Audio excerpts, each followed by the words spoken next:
So happy to have you with us today on America's Day at the Races, as it's a big day at the Big A. It is Wood Memorial, and North America's winningest trainer, Steve Asmussen, is missing just one thing from that resume, and that's the Kentucky Derby. He has some big chances this year, potentially including this horse, Morello, who's 3 for 3 and will face his toughest task yet in today's Wood Memorial. But standing in his way, Chad Brown, looking for his first Wood Memorial win with early voting. Another undefeated colt who won the Grade 3 Withers last time out and is very, very quick early on, looking to extend that early speed to the 9 furlongs today. But Chad has several other chances on today's card, including the talented Search Results, who's back for the first start of her 4-year-old season.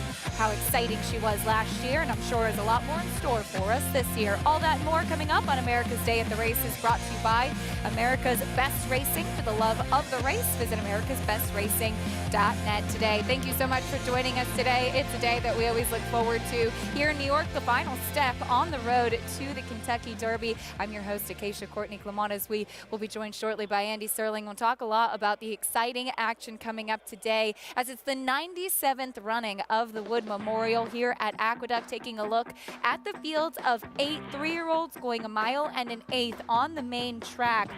And what a field it is, competitive, some undefeated horses, as well as I welcome in New York Racing Association handicapper and analyst Andy Serling. Andy, this is always an exciting time of year, and I know the Wood, a race that you love, and what a rendition it is this year to see who's going to take that big step forward. My first Wood Memorial at Aqueduct was 46 years ago when Bold Forbes won. Was here with my grandmother, and now I'm happy to be sitting here with you, actually, and with you at home, and it is going to be a very, very good race. There are 3 major players in Mo Donegal, early voting, as well as Morello, and they have different running styles. Early voting is very fast. Morello can stalk, and Mo Donegal comes from way back. And we've said this before, Acacia, this is the first of the 3 preps to be run today. So if Morello wins today, there's a real chance for at least a half an hour. Steve Asmussen, who has never won the Derby, could have the first and second choices, at least for a half an hour, until they run the Bluegrass and the Santa Anita Derby presented by Run Happy, actually. But Morello is very, very good, and he passes every test.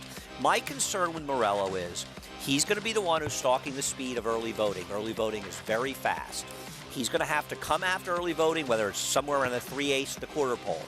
He's going to have to hope he can overtake early voting, and then he's going to have to hold off Mo Donegal and possibly some others.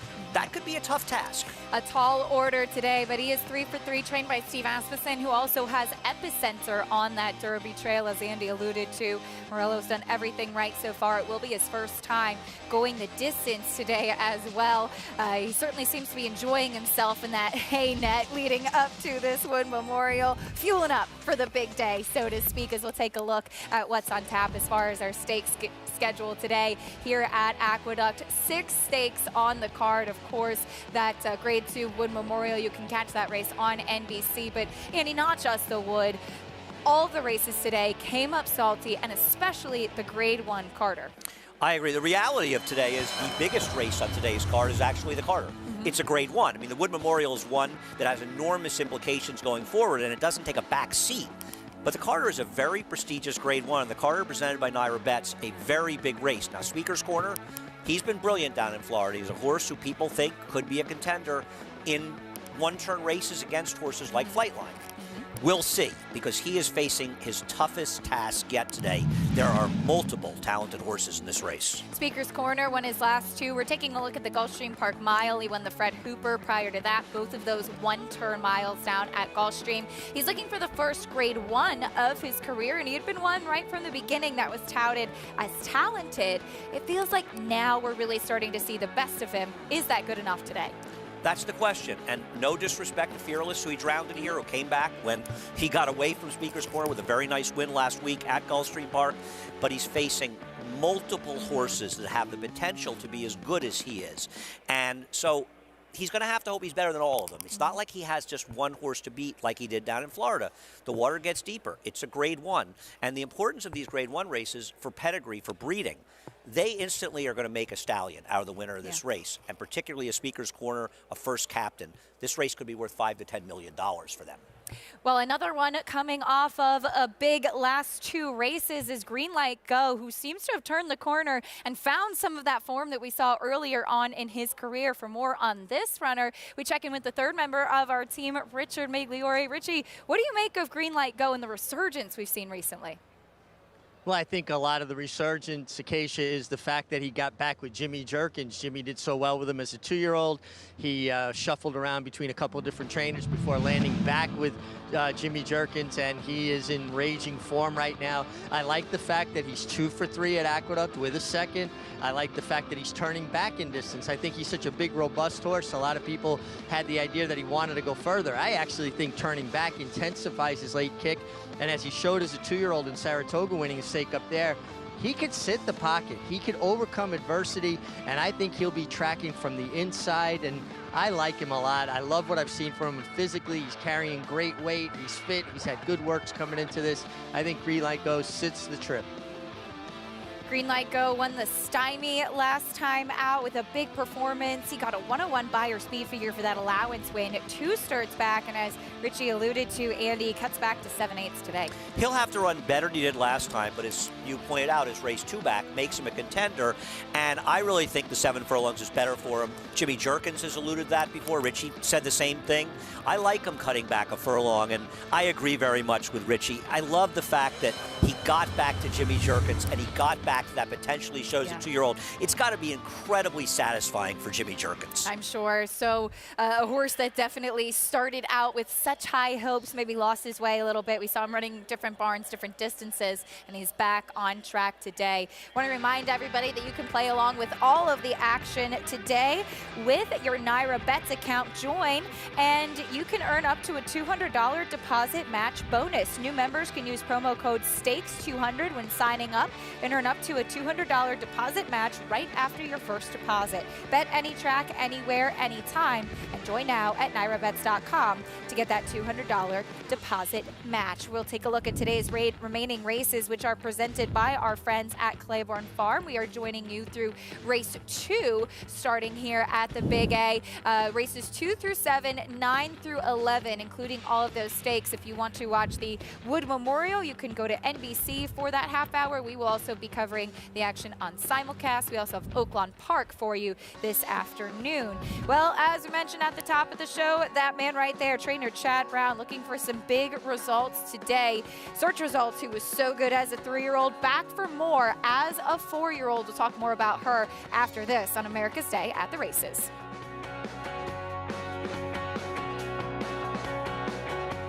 A Grade 1 winner on both dirt and turf, War of Will became a classic winner with this victory in the Preakness Stakes and added a Grade 1 with turf credentials in the Maker's Mark Mile. From ages 2 to 4, this versatile son of Warfront proved his class at the highest levels. Now his first foals have arrived.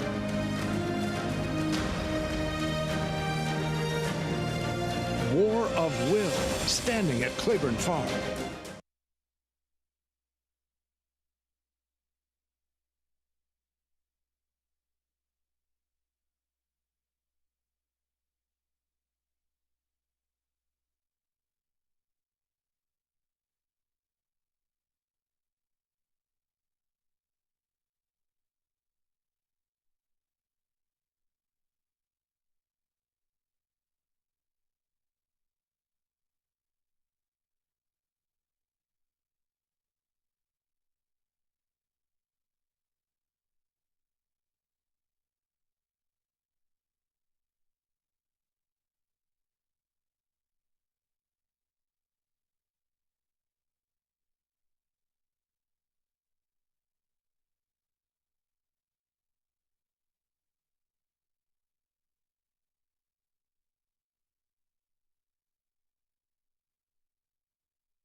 We're back on America's Day at the Races, brought to you by NYTHA Bets, where you can bet any track, anywhere, anytime. Get started at NYTHABets.com or download the app today, as this is indeed New York City's racetrack. We're here at the Big A for a massive day of racing, but it's not just about the Wood Memorial. The Grade 3 Distaff handicap goes as race 5 today, 7 furlongs on the main track for fillies and mares, 4-year-olds and upward. And spotlight, certainly, Andy, on the return of search results. Chad Brown saying she'd had a tough year. They decided to pull the plug after the test, give her some time off, and now she's back as a 4-year-old. Yeah, she really should have been a finalist for the 3-year-old filly Eclipse last year.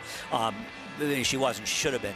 She was terrific last year. Her Acorn win was a very big win, beat Obligatory, obviously a very good horse for Belmont. Brutal beat in the Kentucky Oaks for her. She won our Gazelle we're running today, much like Benny Valentine's trying to do, won our Busher. The good search results is too good for these horses, and if she's improved, and she has been working well, she's going to be too much this field to handle. I mean, Glass Ceiling has been very good. I don't want to knock her, and she has the recency, but search results is too good for these horses if she's taken any kind of step forward from 3 to 4.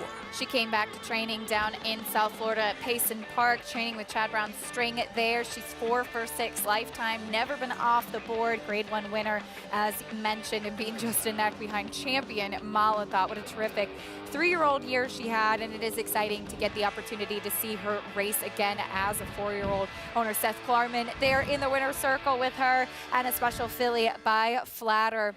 And you always hope that she will continue on and continue that progression from 3 to 4 as we look at the relationship of Seth and Chad, and they have a very busy day on tap, Andy. Yeah, I think they are represented in 8 races. They didn't do well in the first race today, but they've got major players in every stake except for the Gazelle. Pretty good position to be in, even still. It's a good way to start the day. Yeah. It depends how it works out, how the end of the day goes. But you know what's worse? Not being in those races. Absolutely. Sometimes the biggest battle is just getting there into the starting gate. We'll get ready to kick off the live racing portion of our program with race 2 here at the Big A. Race 1 already in the books. We'll start off our program sprinting on the main track, going 6 furlongs in this allowance for fillies and mares, 3-year-olds and upward. 3 to 2 currently on the number 1 Monshun. We head down to the paddock and get a paddock report from Richard Migliori. Yeah, thanks, Acacia. I think a real interesting race to start off our show with. The 6 furlongs on the dirt. Monshun's got good speed, starting for Blue Lion thoroughbreds and partners who, you know, potentially going to have a big day. They got Morello in the Wood Memorial.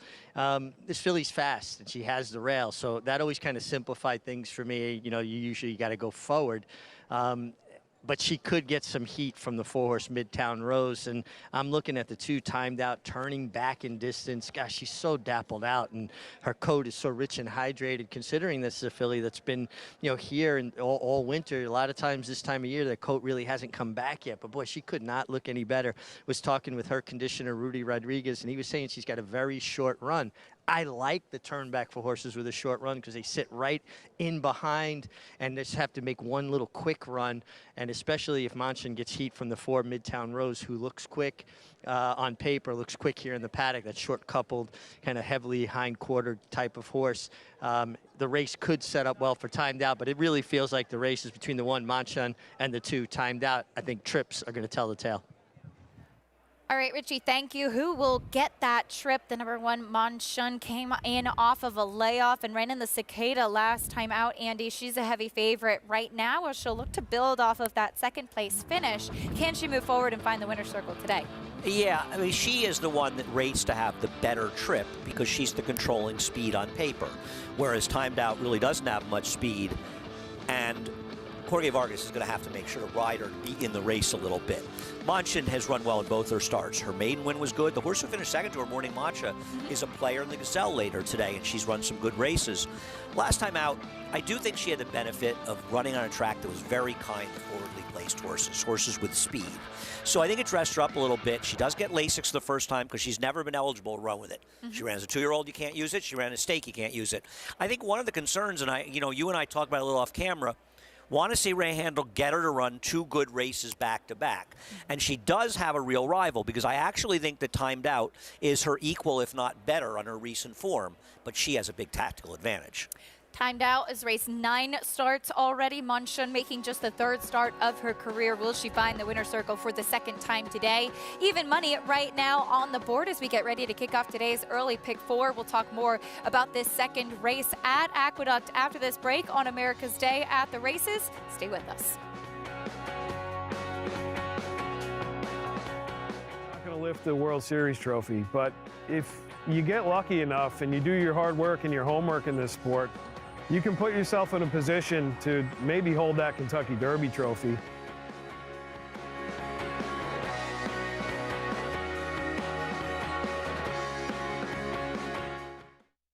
Spun to run. In the Breeders' Cup Dirt Mile, he defeated a loaded field that included multiple Grade 1 winners Omaha Beach and Improbable.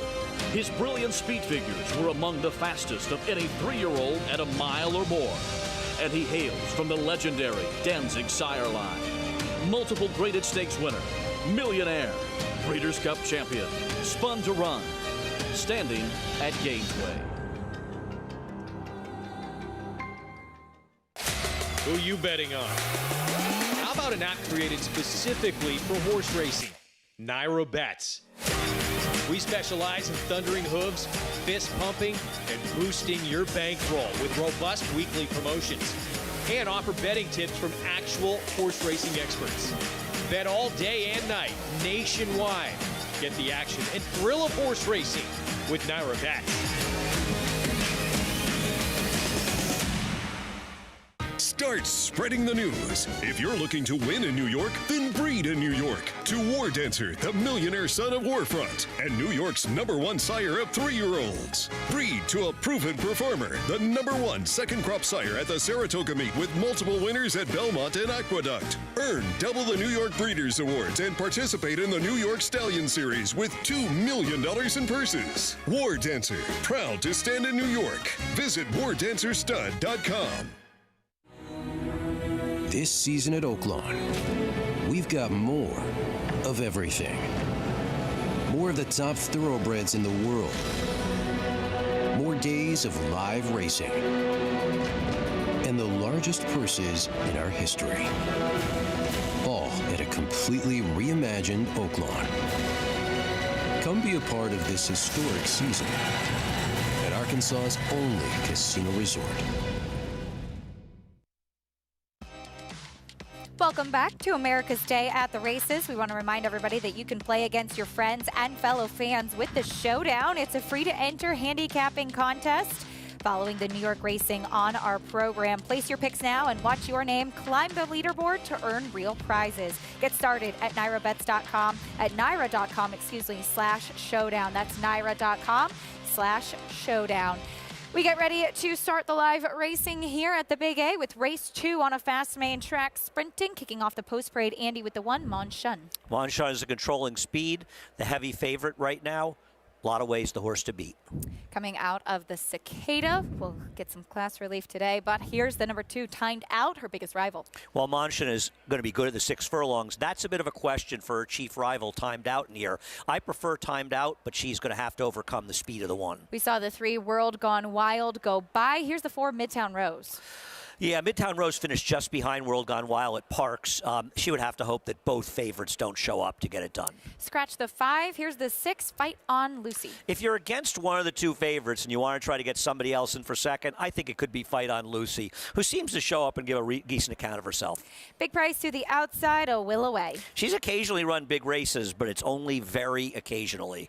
We'll see what she can offer today. That's the field for race 2. We go back to the #2, Timed Out. You mentioned the distance, and I think that's a really interesting conversation. She does have a win at the 6 furlongs, but she's coming out of a 7 furlong and mile race. Ran very well last time out in the center of a wet track, just beating a nose. And Exotic West is in good form, and they beat Honey Money, who came back with a couple of wins. Her first race, she actually ran really well in there. Primacy just got a slightly better trip. Primacy also came back to get a win. And what's interesting about her is that she came back off almost a year layoff as a dramatically improved horse. I like cutbacks in distance. The problem is this cutback to 6, when her chief rival is the controlling speed, could be a little bit difficult to overcome. I'm hoping she can do it, but she may need to get a little bit lucky in here. But at 2-1, I actually wouldn't mind betting her because it's very, very hard to make a case for anybody outside of the 1 or 2 to win this race. Well, for more on Timed Out and the rest of the field, let's check in trackside with Richie. Well, I agree with Andy's assessment of the race. I think it's all about the inside horses, the 1 Mancha and the 2 Timed Out. I'm leaning a little bit on Timed Out. I like the price. I like the turn back for a horse that, according to her trainer, Rudy Rodriguez, has a short run. I think that helps intensifies and maybe helps her get to actually finish her run through the wire as opposed to hanging a little bit, which she did last time, I believe, going a mile. Manchin's going to be very tough. She's fast. Both her races are very good. She gets Lasix for the first time. I'm just curious to get Andy's take on it because it was always my experience, particularly with riders shipping in on big days into New York, and you've got Ruben Silvera, who has ridden here, kind of spottily through the winter, and then Sal Gonzalez on the for the 4-horse, they would tend to use their horses more, send a bit more. They're going to get caught up with the atmosphere. Do you see any scenario where Manchin, takes some pressure from either the 3 or the 4, Andy? I think that's a sensational point, Richie, because while, and I think you'll agree with me, if they were all being ridden as hard as they could be in a straightaway, Manchin's faster. They're not that much slower. And the other thing is, riders here are sometimes a little less aggressive, whereas these riders out of town can be more aggressive. I think it's a great point, Richie, and I think between the 2 of them, you've both got potential horses that can be up front, and I think one of those 2 could make Manchin's life a little tougher, and that would help time out. And Richie, that's the way I see the race as well, Acacia. I just think that is potential for a pace setup to happen, and it could improve the chances of the 2 Timed Out. Could set up for a perfect trip for the number 2 Timed Out. Thanks, Richie, and thanks for that tremendous insight. As the question is going to be here, as Richie pointed out early on about those trips, we do have horses coming in from Parks. That last race on March 9th with World Gone Wild and Midtown Rose, the 2 of them dueling every step of the way, very close. And I think the point that you brought up, Andy, too, is worth noticing, not just in this race, but throughout the card today. Sometimes we see here in New York, those fast paces don't always develop as you may see on paper. Yeah, the riders here are just not as aggressive overall. I think one of the reasons for it is we run so much turf racing in New York that turf racing doesn't usually have aggressive or faster paces. Very different animal than dirt racing. And I think a lot of the riders got used to that style of riding. A lot of people talk about how synthetic played a role in it. Now, we've never had synthetics in New York, and I think it's more about turf racing. And if you watch old races, when Angel Cordero was riding in the 70s, guys were riding their horses in distance dirt races. The paces were faster, and horses could hold on. You don't see that anymore. But I think the riders out of town, we watch races at Churchill, we watch at Oaklawn, more aggressive riding. And speaking to a man who is known for being aggressive, putting his horses in a position to get the momentum going forward, Richie, as you always say, how important is that? And I know that this is a topic that you feel very strongly about as well. Well, I absolutely believe in position, and I believe in getting position going forward, particularly in dirt racing. But I think Andy makes a great point. Dirt races are run faster earlier, slower late. They're basically wars of attrition. Who can kind of stay? They're not actually finishing fast. It's just who's not finishing slower. Turf racing begins slower, finishes faster. Horses have a turn of foot. They can quicken. And guys get used to riding turf races where they think they can hold up and a horse is really going to finish. Dirt racing is not run that way. Speed is essential in dirt racing. It never worked for me holding one up on the dirt expecting to get a huge kick. All about fitness, soundness, trip, and getting the right flow of the race. Some tremendous points made by Richie and Andy there, and some hints as to how we may potentially see this race play out. Post time for race number 2. Fast main track, good turf course. Some exciting news. We are on the turf today, Andy. We had one turf race already, so we're into the turf season, our first turf race in 4 months, and a lot more great turf racing to come. We already had a big field, and we'll have big fields galore in turf races throughout the year. We'll be on the grass for race 3, but on the main track here, Mancha, the favorite, down to the inside, co-owned by Blue Lion Thoroughbreds. You may know that name of their undefeated Morello, who we'll see a little bit later on in the Wood Memorial. Race 2 from the Big A coming up next. Here's the voice of New York racing, John Embrielle, with the call. Lucy, and a will away.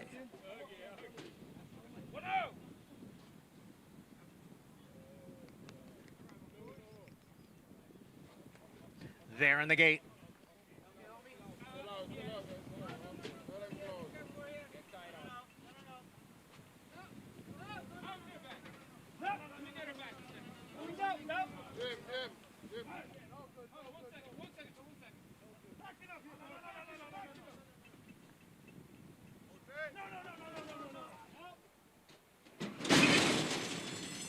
And they're off.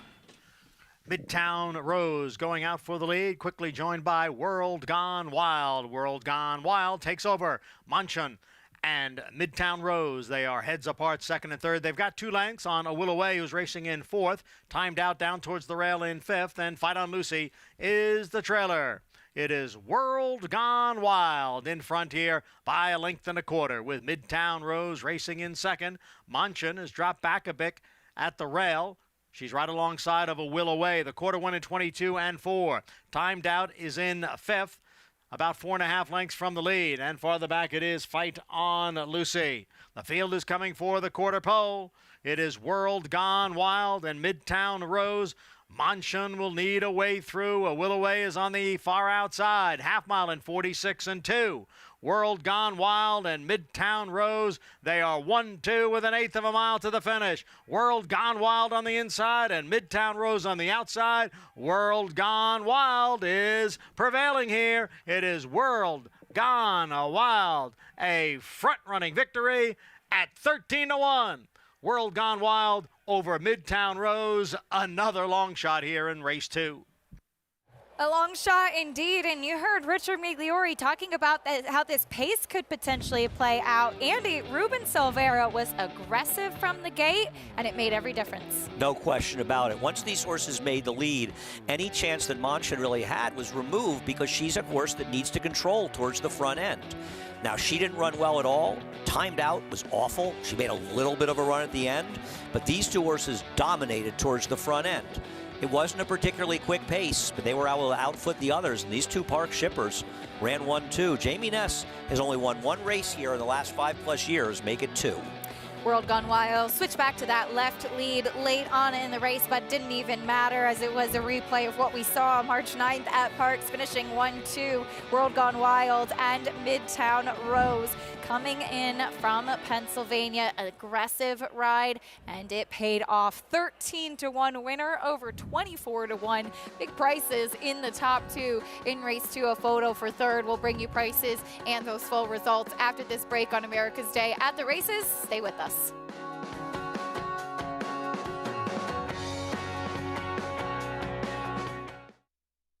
And it's Echo Zulu sent down for the final furlong, opening up by 4. Tarabi and Juju Bam battling for second behind a no-doubt champion. Echo Zulu wins the next Breeders' Cup Juvenile Filly. Cyberknife, here comes Secret Oath. Cyberknife, Secret Oath is not going to get by. The Arkansas Derby winner, Cyberknife. Gun runners on top of the world.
We're back on America's Day at the races, brought to you in part by Run Happy, the champion sprinter who raced medication-free and stands now in legendary Stall 1 at Claiborne Farm.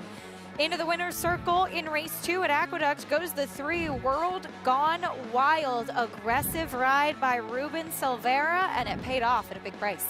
Yeah, I mean, the speeds ran around the track together, and if somebody said to you the second race was won wire to wire, you would have said, well, Munchin, was she impressive? Well, she didn't make the lead, and when she didn't get the lead, she was in trouble, and I think Richie's point, you know, at the time was good. In retrospect, it was brilliant. The out-of-town riders are more aggressive, and I don't think Dylan was really ready for it, and I'm not knocking Dylan. He's a terrific rider, having a great year, but I think these guys caught him a little by surprise. Ruben Silvera on the 3 and Sylvester Gonzalez on the 4. They rematch of their race at Parks last time out, run 1-2 once again. Big prices in the top 3, in fact, 3, 4, 6, 1. The final order of finish in race 2 at Aqueduct. We are on the turf, the inner turf, in fact, for race number 3, going a mile in this maiden special weight here. A very competitive and interesting race. Can't wait to talk about this one. This is for 3-year-olds and upward. A wide open board right now. Al's Rocket tepidly at 7-2. All that and more coming up as Al's Rocket is trained by Todd Pletcher, and he has some big chances in the Wood Memorial. We'll meet the contenders, including Pletcher's charge Mo Donegal and Chad Brown's early voting.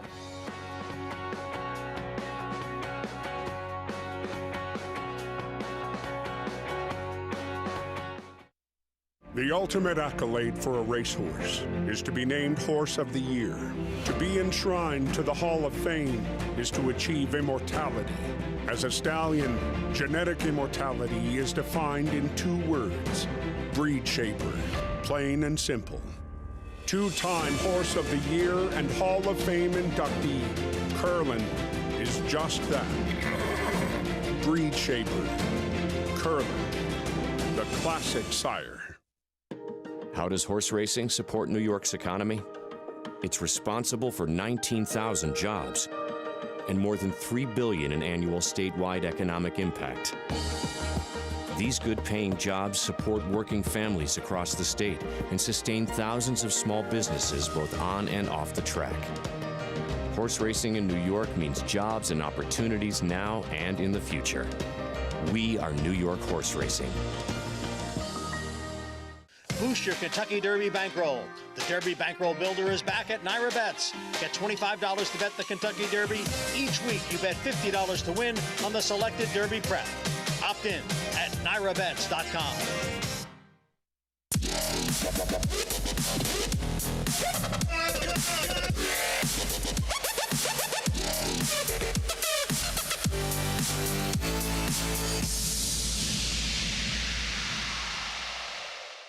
Racetrack Television Network brings you every race, from every track, on every screen, every day. With monthly packages starting as low as $5, RTN gives you great value and access to more live HD streaming and race replays than anyone. Visit RTN.tv today to sign up and watch on almost any device, including Roku and Amazon Fire. RTN has packages that start at $5 per month.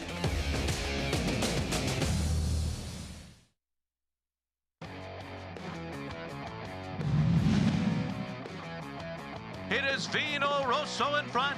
Enticed battles him on the inside, and he's coming back with a furlong to run. Oh, what a wood this is. It is Vino Rosso in front. Enticed continues to battle it, but Vino Rosso's getting away. Restoring Hope is third. Vino Rosso Fantastico in the Wood Memorial. The 2018 Wood Memorial, won by Vino Rosso, would go on to be a Breeders' Cup Classic winner for Todd Pletcher and Mike Rapoli. Todd Pletcher, that's a man in the Hall of Fame who certainly knows how to win the Wood Memorial, including last year with Bourbonic in a massive upset. Well, he was 1-2, and it was particularly upsetting because he was watching with the 2 gentlemen there who had owned the second horse in there. So weird situation for Todd. Looking at Todd Pletcher's record in Kentucky Derby preps, it's positively scary. 6 Florida Derbies. You saw those success in the Wood Memorials. He looks for another one. Bluegrass, every big race, everything. every race. And he's also won some derbies, so it's not like he only wins those races. His record speaks for itself. Well, let's meet the field for today's Wood Memorial, presented by Resorts World Casino, a Grade 2 event going 1 1/8 miles on the main track. And here's a look at the field of 8 that we have. These 3-year-olds in a very important prep on that road to the Kentucky Derby. And we'll start things off with one of the Todd Pletcher runners, and that's Mo Donegal down to the inside. He is one of the big 3 in here. He will need the pace to come apart, though, as he is a deep closer. If early voting speed and Morello's stalking speed falter, he is the likeliest one to pick them up. Inhibited by that short finish line, going 1.16 miles last time out in the Holy Bull as he was closing late. Todd Pletcher also has Golden Code, an impressive New York bred maiden winner. Yeah, and he ran a respectable race behind Morello last time, but he's obviously going to have to improve, but he's not untalented. He tried the Grade 3 Gotham last time, where he finished 3rd. Kendrick Carmouche has been aboard for all of his races, and it was Todd and Kendrick who pulled the upset with Bourbonic last year. Here's Chad Brown's undefeated colt early voting. Somewhat an unusual horse for Chad Brown, a dirt horse with brilliant speed, and speed is his weapon, and they're all going to have to deal with it. He has been impressive. He needs to step forward, but he has looked very good in just 2 starts. He does have the benefit of being able to boast a win at the 1 1/8 distance as well. Todd Pletcher has 3 in the race. Here's the 3rd long-term, a maiden. I actually think this horse is pretty talented. Now, you don't like to see Todd Pletcher horses that have had 4 starts and 4 second-place finishes all at short prices, but he lost to a good horse in electability we saw win here yesterday impressively at Aqueduct. The blinkers come off today as well. Here is that undefeated colt by Classic Empire, Morello. Each race he's run was a furlong longer than the one before it, and each time he has passed the test impressively and taken a step forward. If he handles the 2 turns at 1 1/8 miles today and he takes another step forward, he could potentially be one of the Derby favorites. Saffie Joseph Jr. won the Florida Derby last week with White Abarrio. He ships up 2 for the Wood. Here's Skippy Longstocking. I don't know where his last race came from, but it was an abrupt improvement at today's 1 1/8 distance. Yes, he got a very fast pace to close into, but he ran impressively. Can he continue to build on that effort? Junior Alvarado will be in the saddle once again. Here's the other one for the barn, AP Secret. He's got some speed. He figures to be chasing a bit. He needs to improve dramatically, well behind Simplification, a talented runner last time. And to the outside, first time out of New York bred company, we'll take a look at the number 8, Barese. There's only one Kentucky Derby, and a horse only has one chance to go for it. And Barese's connections are going to see if he belongs running in the Wood. He will need to improve, but he has been improving with every start. Can he take another step forward? He's the other one that's undefeated in this race, but 2 colts who have been perfect on their resume so far in Morello and early voting likely will take the majority of the attention on the track here as we welcome in our champion jockey, Richard Migliori. And Richie, loved hearing what you had to say about these 2 horses. And yes, they're both undefeated, but they're very different in their styles. They really are. They're both extremely talented. They're both perfect at this point. A very unlikely case of a dead heat. Somebody will not be undefeated, or maybe both of them won't be undefeated by the end of the day. But Morello looks like a jockey stream to me. He just waits for riders' cues. You put your hands down. He does what the rider asks him to do. He switches off. He has not had to overcome any sort of adversity. All his one-turn races been drawn outside, gallops into the race. Early voting's been brilliant. He's by Gunrunner, one of the hottest young sires out there, an incredible first crop of horses. And he kind of runs a little bit more through the bridle. I'm not saying he's a rank horse by any means. He's not rank. He's just that kind of fast. So it's going to be interesting. He's already gotten the 1 1/8 miles, but I think this is a deeper group. And I think the key to the race is when Morello has to put pressure and does the race heat up in the middle and set up for a Mo Donegal, who is also proven at the 1 1/8 miles. I think very, very talented, just 2 very different types. And it looks to me like Morello might be a little bit easier of the 2 to ride, where early voting's natural speed, although it's a great thing to have, maybe could hurt him in some respects. All right, Richie, thank you. Looking forward to the matchup with those two and, of course, the rest of the field in today's Grade 2 Wood Memorial. That'll be certainly an exciting race to have for these 3-year-olds. But a lot of other excitement coming up on the program as well, including the cross-country Pick 5, which is always a big one. And today, it's all stakes around the country. You can earn a $25 bonus today. Oh, excuse me, that's the wrong read. We'll get back to that in a moment. But here's the cross-country Pick 5, and that does include the Bluegrass today at Keeneland. Another one of those important 3-year-old preps on to the Kentucky Derby. Andy. Yeah, it's hard to find a better sequence than this prep, which this cross-country Pick 5, which includes the big races here and Keeneland. Smile Happy and Zandon at this point, they don't necessarily have the points to get in. They want to get more points today, but both are major, major contenders going forward. Zandon blew the break. He can't have that happen again. Now, he hasn't done that before, so it's not a major concern. Both these horses were compromised by A, running against Epicenter, but also Epicenter in this race was allowed to waltz along at a slow pace. When you blow the brake in your last, like Zandon is, you have no chance in a situation like that. Smile Happy broke well, but he too was far behind. Now, Smile Happy got a very nice, comfortable trip, a sort of suck-up trip for second. I don't mean that as a knock on him, but he saved ground, he split horses. Zandon made a big premature wide move from last, and while he lost to Smile Happy, I think it's a very fair argument he ran the better race. Not knocking either of them. They are both very good. I prefer Zandon today. He also drew better than Smile Happy in this race, but I think a big performance by both of them is going to vault them into major contention in the Kentucky Derby. Smile Happy 9-5 on the morning line as he is second from the outside in post position. Number 10, Corey Lannery will be aboard for trainer Ken McPeak. As you mentioned, another big step forward. Want to remind everybody, and now we'll get to that NYRA Bets bonus that I was so excited to read to you earlier. You can get a $25 bonus today by playing with NYRA Bets. You see, it's something to be excited about. Bet $75 each at Aqueduct, Keeneland, and Santa Anita today. You can earn a $25 bonus. Win or lose, all you have to do is opt in. Go to nyrabets.com and make sure you opt in for that bonus. Of course, the road to the Kentucky Derby, it's a big day around the country for that here. Wood Memorial is another big step for Morello. He's ready to rock in the Wood Memorial. Will he remain undefeated? Will he face the toughest task yet? We'll talk more after this. Stay with us on America's Day at the races.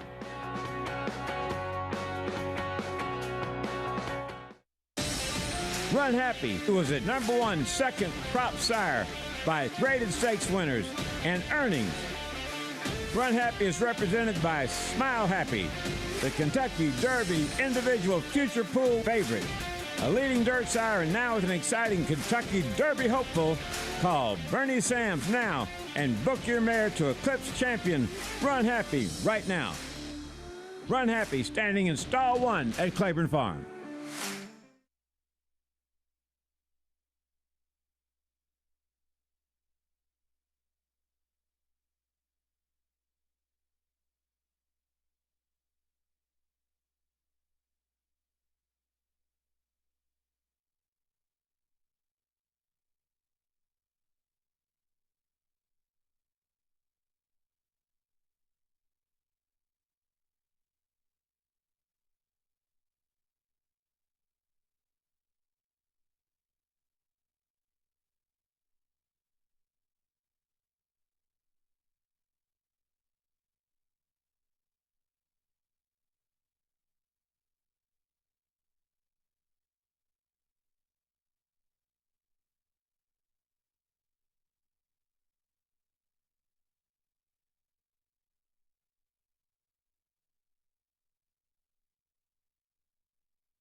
They enter the stretch, and Easy Goer puts a neck in front, but is challenged on the outside by Rock Point. Diamond Donnie on the rail back into third. Finding room on the inside is Triple Buck. They approach the 8th pole. It's still Easy Goer. Now getting clear by a full length. Triple Buck on the inside of Rock Point. Those two vying for second. Easy Goer leads past 60th pole by 2, and Rock Point is second. Easy Goer has the lead. That was Easy Goer in the 1989 Wood Memorial, an eventual Belmont Stakes winner, a Hall of Famer, one of the greats to look through a bridle. Some of the most sensational racehorses throughout our time have won this Wood Memorial, and another horse that looks to add his name to the history books is the undefeated Morello, and a racing fan literally his entire life. Dave Lyon, the managing partner of Blue Lion Thoroughbreds, has certainly been enjoying every step of this journey. As David Lyon rode his bike home after the 1989 Travers, he imagined he was holding the reins of Easy Goer as he glided under the finish line. That dream never came to fruition, but Lyon's lifelong ambition of owning champions could come true if Morello wins the Wood Memorial. Growing up in Saratoga, your parents take you to the racetrack, they expose you for the first time, and I think depending on your age, you fall in love with it, or it's just another thing that your parents take you to. But I fell in love with it at an early age, and my high school years, I really started to get into the handicapping aspect of it, and it's just something that sticks with you. Easy Goer, New York's Horse of the Year, has the lead in the Travers Stakes. Easy Goer 1989 Travers was incredible. That was probably what hooked me. What really kind of closed the deal on it was 4-Star Dave. That was during my early high school years. 8 years of Saratoga victories. He's my namesake. He was just an incredible horse. Lyon took the first step toward his goal by joining West Point Thoroughbreds and Little Red Feather Racing 10 years ago. The Long Island resident, however, was not satisfied. I always wanted to go on my own, so in 2016, I started to kind of sketch up what I wanted to do. It took forever to figure out the silks. I actually hired a graphic designer to help me out with that. Then we got our first horse in 2018. Lyon saw his dream come true when his first win as a majority owner came at Saratoga at odds of 39-1. Here's Heartstrings, last to first at 39-1. A Sunday night, 12th race, it could have been the Breeders' Cup Classic. It doesn't matter if it's a stake race or a maiden claiming race. It was a maiden claiming race. The feeling is the same. Just 2 years later, Lyon and his 7 partners had a little more buying power and were looking to expand their goals. At the 2021 Fasig-Tipton Mid-Atlantic sale, a son of Classic Empire caught their eyes. We bought a couple of horses in March and April, and we were kind of still looking for the heavy hitter. We wanted to kind of go deeper in the well and get something that we could go 2 turns with and win some big races. We loved the Page. He was hip 210, and once we saw the Breeze, we were completely convinced that this was the horse that we had to have. Lyon, a passionate fan of Rage Against the Machine's Tom Morello, had reserved the guitarist's last name for a special horse. This chestnut was the one. I've had this name reserved for probably 5 or 6 years. I've been waiting to put it on the right horse. Tom is a special guy. He's a special guitarist. He's a genius. If you're going to name a horse after somebody, you want to make sure you follow through it. Follow through, he did. Morello is now undefeated in 3 starts with the Wood Memorial as his next target and a possible start in the Kentucky Derby on the line. It's starting to process in my mind now that we have an opportunity to hold that Kentucky Derby trophy. You know, I tell my partners, I tell anybody who's involved in or wants to get involved in horse racing, you're not going to lift the Stanley Cup, you're not going to lift the World Series trophy, but if you get lucky enough and you do your hard work and your homework in this sport, you can put yourself in a position to maybe hold that Kentucky Derby trophy. I'm not going to lie to you and say I haven't pictured that moment watching Morello cross the finish line. If it all ended and we just won the Gotham, the ride that we've been on has just been absolutely incredible. But now to take another step forward and be in the Wood Memorial, it just doesn't seem real. When you have a good 3-year-old, you can't help but dream what a journey it's been for Blue Lion Thoroughbreds. And I love getting a chance to, Andy, to learn about the people behind these horses and what it's taken to get where they are. I agree. I was really impressed with the way Dave behaved after winning the Gotham and the Wingfield, and giving all the credit to Toby Sheets, the assistant for Steve Asmussen. And I had a chance to catch up with him recently, and he has every right to dream, and we all dream about lots of things. Well, his dream is a little closer to reality than a lot of our dreams. We get ready now for race number 3 on a good good turf course, excuse me. You saw the number 1 House Street first time starter going off for a big warm up. We continue the post parade, Andy, with the 2 predicted. I think predicted will be somewhat forwardly placed here. Has a little turf pedigree, but it's probably more for dirt. Everesting back to the grass today. It's a very live long shot that also could be forward in here. His last turf race, or going a mile, gives him a major shot here. First-time starter, Courtney Charlemagne is next. $1.25 million for this one with a huge dirt pedigree running on the turf. Not a great sign. Here is the number 5, Father Red, another firster. It's a half to a very good turf sprinter for Wesley Ward, but going long first time, I'll take a wait and see. Arrest Me Red, the sibling there. Here is Torpedo Run, first time on the grass. One of a couple gun runners trying the turf. He's had almost no success on the turf, and this one dam produced 3 to try the turf, and none of them were successful. St. James debuted on grass, gets back to it today. Write this one's name down. You'll cash a bet on this horse in a 6-furlong maiden claimer at Belmont on the turf, but not in this race. Here is the number 8, Bay Street Money. This is my top choice. Some concerns. He's missed some time, but if he runs back to his turf races, he should be favored in this race. Another first-time starter, Cognitive Bias. Chad Brown is a horse with a giant dirt pedigree. He trained the half-sister Indian Pride. He's taken a shot in the turf. Here is the 10, Improper, first time on the grass for this one. No turf pedigree to speak on this one. Has run respectably on the dirt. We'll see on the turf.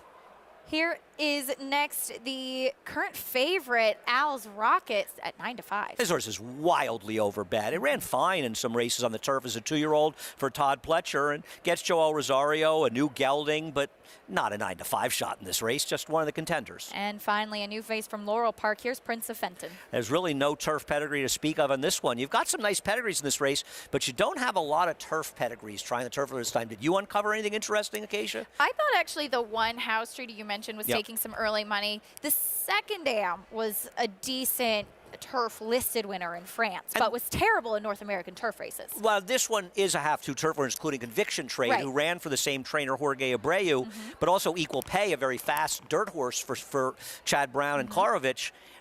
I don't like the post on this horse, and honestly, I thought the one on the also eligibles for these connections might be the more interesting one. Taking a look, though, at the current favorite, Al's Rocket, when you have, I think, some unknowns, like first-time starters, first-time turf, we do see almost sometimes a default to the one who has the quote-unquote good turf race, a second here at Aqueduct back in December. And that's absolutely fine. And they were as a 2-year-old, and he could certainly build on that. The other problem is Bay Street Money's turf form, albeit when he was older, and he probably doesn't have the upside his horse has. They drown any race this horse has run, and Bay Street Money is 4 times the price that he is. That doesn't make sense. I don't get that. I don't have a problem with Al's Rocket. I won't be surprised if he wins. He can move forward off this, but he is no 8 to 5 shot. He is massively overbet. We'll say, it does look good on track. Here's the horse you like, though, the number 8, Bay Street Money, back to the grass. This horse, in his last race, lost to Dreams of Tomorrow, who's sort of a grade 3 type turf horse for Shug McGay. He's run against better horses. He's run big figures. He ran against likes of Doswell, a multiple stakes winner for Barclay Tag that I know you're very familiar with, had a lot of success in Florida. Sorts of turf races are all good. Yeah, he didn't run well in the dirt. Big deal. He's a turf horse. He's back on the right surface. I get it. He hasn't run on the turf in a long time. It's been, for 16 months. But that doesn't mean he can't still run on the turf, and he's 7 to 1 right now. Now, maybe he comes down, but he shouldn't be 7 to 1 if the 11 is 8 to 5. Well, for more on this field as horses finish up their warm-ups on track, let's check in trackside with Richard Migliori. Thanks, Acacia. Very intriguing group of horses and 3 very intriguing first-time starters, starting with the 1 horse, House Street, who gets the far outside post.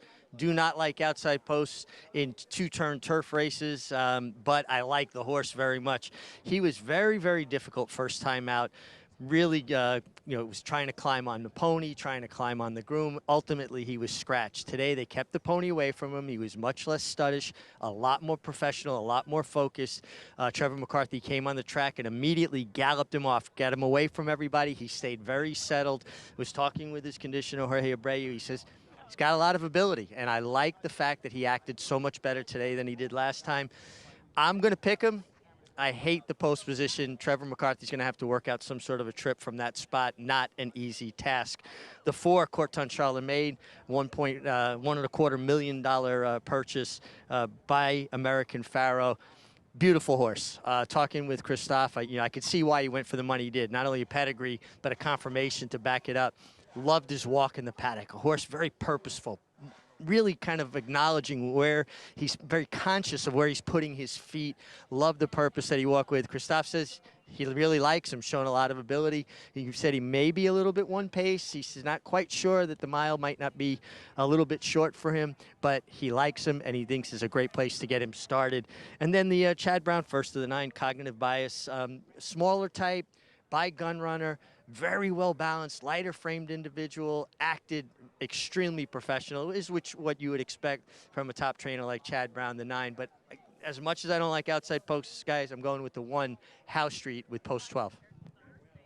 All right, Richie, thank you. Howe Street, 14-1. A nice price on that first-time starter for Jorge Abreu, called by Honor Code. Andy also going with a nice price, 7-1 on Bay Street Money. This is a good race to look for some value. Well, yeah, and there is value. There's actually value because there's a massively overbet favorite in this race. There is no reason that the number 11 horse should be an overwhelming favorite in this field. There are tons of unknowns. There are horses that have run respectably on the turf, and this horse is okay, but this horse is not going to win stake races for Todd Pletcher. He's just an okay, decent horse. Maybe he improves a lot as a 3-year-old. It's certainly possible. He could win here. I'm not going to be shocked if he does, but he's 7-5 now. They're betting him as though there's nobody in here that can run. You've got some of the best trainers in the game. You've got a Christophe Clement firster with a big pedigree. You got a Chad Brown firster with a big pedigree.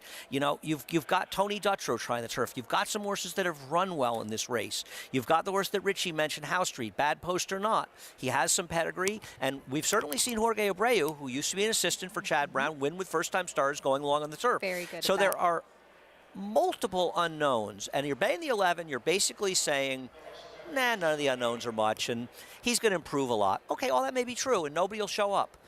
You want 480 on that? There are so many better gambles. This horse is making a board full of value. I want to talk to you about the 3, Everesting, who you mentioned you thought was a live long shot, getting back to the turf today. Well, his last turf race, he lost to Royne and Aruba. Aruba's a very unlucky horse for Jorge Abreu. Royne was a horse that ran for Michael Dickinson, I believe, that had some tough trips in his races. And if you look at some of his other turf races, they're very respectable efforts. I don't love him, but he's 13-1, and the 11 is 7-5. And I defy anybody to tell me, looking at just their turf races, why he's supposed to be so much bigger. I understand it's Todd Pletcher. This is Cleveland Johnson. I get it.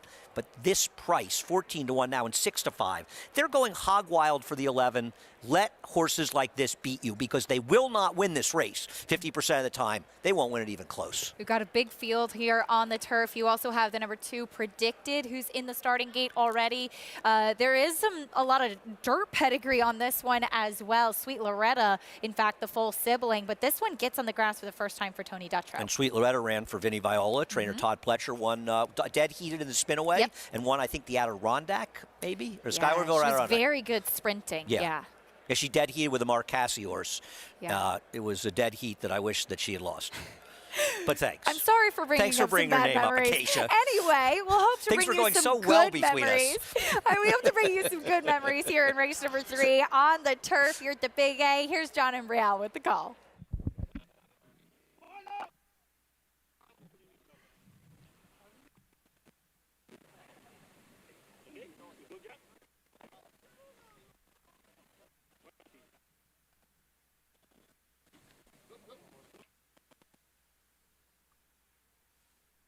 They're all in. And they're off. From the inside, Predicted away well.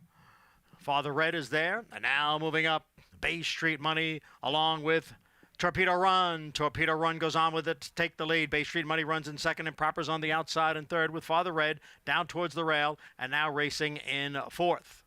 As they go around the clubhouse turn, a little tough to handle there was Predicted, who's in fifth. And on the outside is Everesting next in sixth. Gap of 2 to House Street in seventh. Then it is St. James down on the inside in 8th. Al's Rocket at this point is on the outside racing in 9th. In between horses is Prince of Fenton. And then at the back of the pack, Cognitive Bias and Corton Charlemagne. First quarter over the good going in 24 seconds, and it is Big Long Shot Torpedo Run who has the lead, ran the half in 49 3. Bay Street Money is in pursuit in second with Father Red at the rail, and on the outside it is Improper. Those two are together, third and fourth, and the two grays, Predicted and Ever Resting. Farther back it is House Street. Al's Rocket with still a lot to do. About 8 lengths from the front to his inside is St. James. They are coming for the top of the stretch. It's Torpedo Run and Bay Street Money. They are right together. Bay Street Money and Torpedo Run with Improper racing in third. Bay Street Money right alongside of Torpedo Run, who's a stubborn foe here as they come through the stretch. Bay Street Money is now getting away. And it is Bay Street Money on to victory. A late run from House Street to complete the exacta. Pace setter Torpedo Run was third. Richard Migliori and Andy Serling gave you the exacta. Some big prices. Bay Street Money with the trip, getting back on grass and the win today, Andy. I don't think this was a good pick. I think this was a horse that should have been 5-2 that ended up at 5-1. This was a value play, and because of the money the 11 took, and the 11 didn't run badly, had a very wide trip, but also had a bad post. This was just a very logical horse, and I think sometimes you have to sort of see through the murk. And don't look at dirt races, look at turf races. Just a very logical horse, got a good trip, and got the job done. A terrific ride by Kendrick Carmouche. Great ride on the number 1, saving ground. Trevor McCarthy, I mean, to get into that. Think of where he was. He broke 2 posts outside the 11. The 11 was out on the highway somewhere in the first turn, wide in the second turn. And this horse was saving ground the whole way.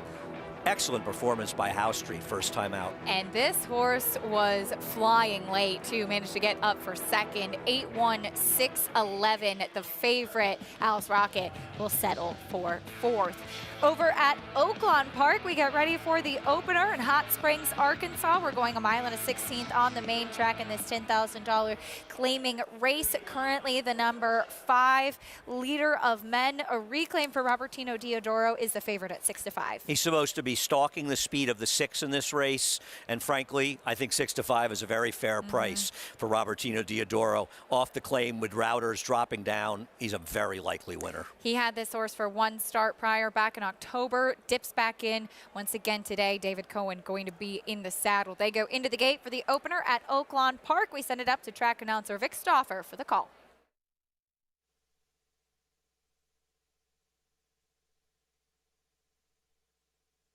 They're at the post.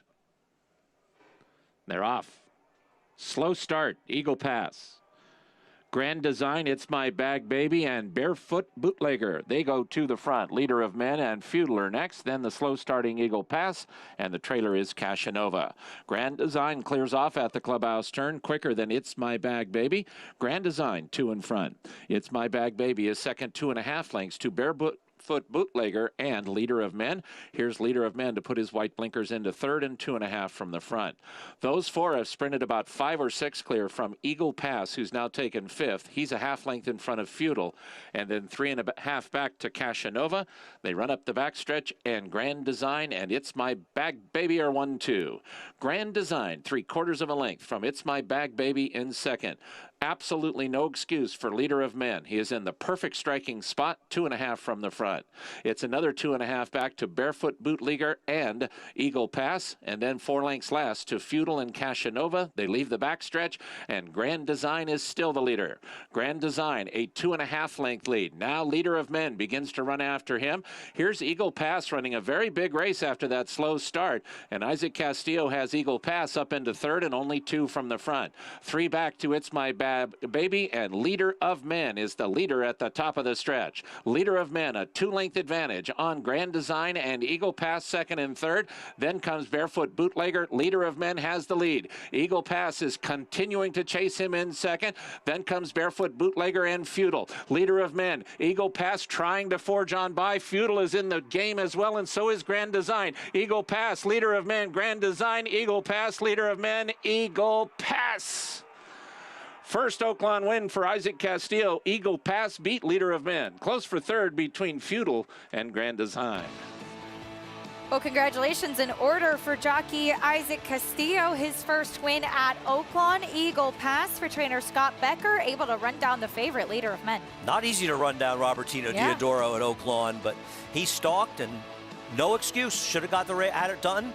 It's not like the race was falling apart. He stalked the speed of the 6, and the 6 held fairly well. That's number 6 Grand Design, but Eagle Pass, and congratulations to the rider getting his first one. He just came up, right? Was he riding at Sam Houston? I believe so, yeah, yes. Sam Houston. This is only closing his weekend. 3rd or 4th start at Oaklawn. Yeah. Well, congratulations. Nice ride, getting it done, beating the heavy favorite. I'm sure a very exciting win kicking off the day here at Oaklawn Park. Congratulations. We'll bring you prices from Oaklawn shortly. Back at the Big A. Meanwhile, into the winner's circle in the 3rd race goes Bay Street Money.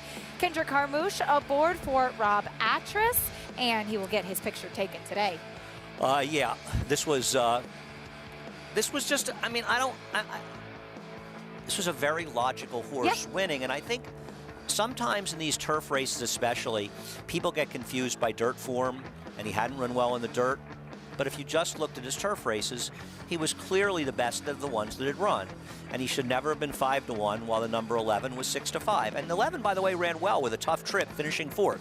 He really did. He ran a terrific race. But this was a very generous price, a good ride by Kendrick and House Street. I can't say enough about Trevor McCarthy. Yeah. Every horse he rides gets the best chance it can have to win because of the way he rides. From the outside post, was able to drop in, save ground, running late. A horse to watch moving forward. House Street, you won't get 16-1 on him next time. We stay on the turf for race 4. We're going 1 1/16 miles in this allowance for fillies and mares. Another competitive one coming up next. Ilaria, the Irish import, is currently the even money favorite. We'll talk more about her and the rest of this field after this break on America's Day at the races. Stay with us as we'll talk a lot more about the stakes races coming up today, including the Gazelle, which features some pretty talented New York breds, Inventi Valentine and Classy Edition. All that and more coming up after this.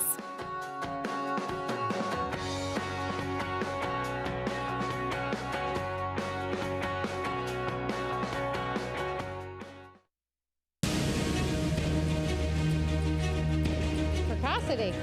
Strategic speed. Some speed at 2, but can carry it on through their later careers. Improbable, full of run.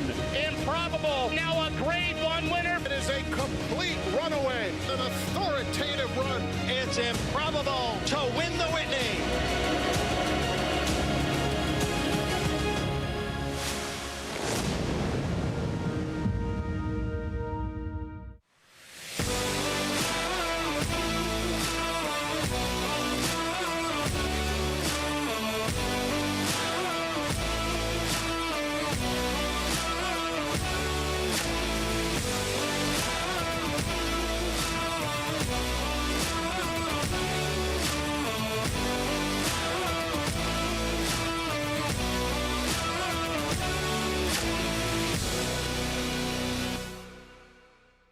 Irish Hill and Duchess View Stallions, proudly standing the ultra-fast, multiple stakes winning son of Uncle Mo, King for a Day, the only horse to defeat 2019 3-year-old champion Maximum Security. Well, King for a Day was basically a clone of Uncle Mo. I mean, good speed, the ability to carry it over distance of ground, real professional horse and a really cool horse to train. Sire maker extraordinaire Uncle Mo, represented in New York by King for a Day. Visit IHDVStallions.com to book your mare today. Blood Horse Plus, available through bloodhorse.com, provides exclusive, timely, and unmatched content to subscribers, including Fox Sports, Blood Horse branded weekly programs, a detailed stakes winners section, behind-the-scenes videos from Blood Horse staff, on-demand access to deeper horse statistics, and a $5 monthly credit to equineline.com. Upgrade to Blood Horse Plus today.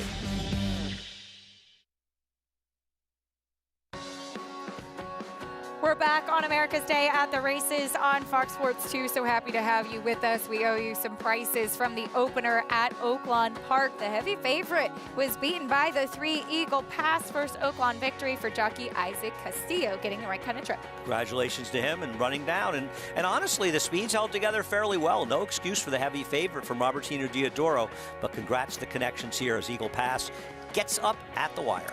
Second last time out at Oaklawn finds the winner's circle today for trainer Scott Becker. $14.20 winner over the even money favorite, Leader of Men. We welcome in now a very special guest to the set here on America's Day at the Races, Joe Applebaum, president of New York Thoroughbred Horsemen's Association. Joe, so happy to have you with us. And we wanted to start by asking you, tell us a little bit about the initiative, We Are New York Horse Racing. Sure, thanks Acacia, Andy. So good to be here on Wood Day. It's not even raining. That's usually the best bet of the. It's crowded and loud, so we're psyched that everyone's here to enjoy the races. So last spring we started a coalition along with NYTHA, along with standardbred horsemen and tracks all over the state, called We Are New York Horse Racing. And it's designed to promote and talk about the way of life associated with horse racing. We've picked up dozens and dozens of supporters and partners, be it labor unions here on Long Island, be it the Saratoga Chamber of Commerce, be it all the small businesses that support horse racing, from, again, a small store in Saratoga to a farrier or a veterinarian down here. And we have people literally all over the state of New York that support horse racing, and we think in these day and age it's really important to get that message out there in a really widespread way. And I think there is a general misunderstanding, which you guys are doing a great job of changing, of how important racing is to the New York economy. The number of people that work in different facets of the game, whether it's with the horses or around the game. You mentioned the unions, but also the amount of tourism it brings, especially up in Saratoga, how much the upstate community gets from horse racing. So you should all understand, horse racing is the #2 agribusiness in this state behind dairy. There's jobs in literally every county in the state associated with horses. There are thousands of workers just at Belmont Park, our home, let alone those on farms, let alone those in the feed business, the farriers, and all the other businesses that support Elmont and Saratoga, and even our standardbred friends. And you mentioned the standardbred industry as well, and this is really about posing a united front and standing up for not only thoroughbred horse racing, but the standardbred industry as well. Yeah, so there's an element in our society that don't think that humans and horses should interact at all. They really are, for what they call, their words, a petless society. And we think that's sad. Humans and horses have been working together for 15,000 years. And we feel what you see on our racetracks is really some of the finest examples of how we can work together. And those groups take a lot of shots at us. They're well funded. And just like you said, we need to stand up for ourselves. We're here, we just kind of want to race, but that's really not good enough anymore. We need to advocate for ourselves. We need to be out there on media, and we need to be in the political arena explaining our story, explaining the care the horses get, explaining the thousands of jobs that are related to this. And quite frankly, in our kind of divided political age, horse racing is one of the few endeavors that spans both red and blue states, red and blue counties within our own state. And there are people creating divides for no good reason other than their own kind of activist philosophy.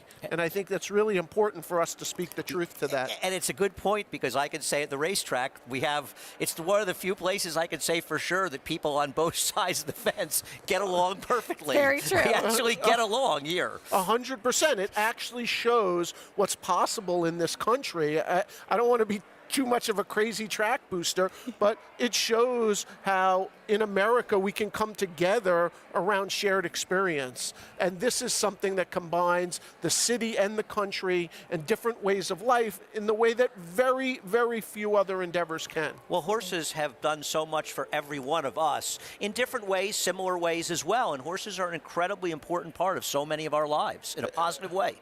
They really are. And I wouldn't want to leave the set without talking to the audience for a second and saying, we need your help, okay?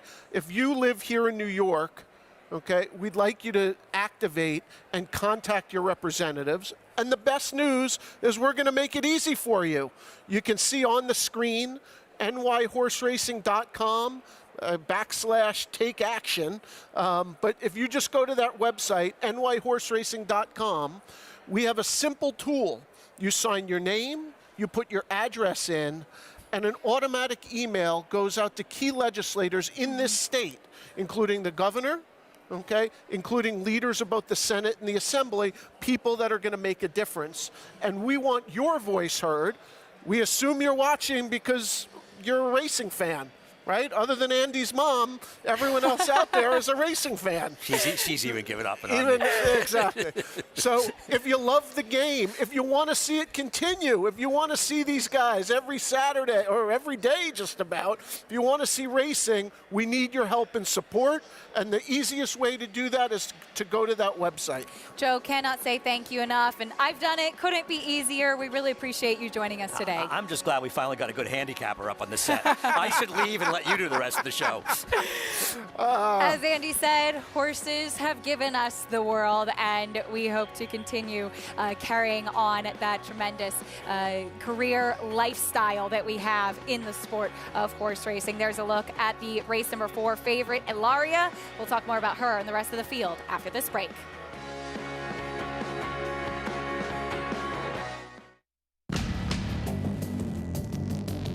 Whether it's Division I or Grade 1, top athletes have certain traits in common.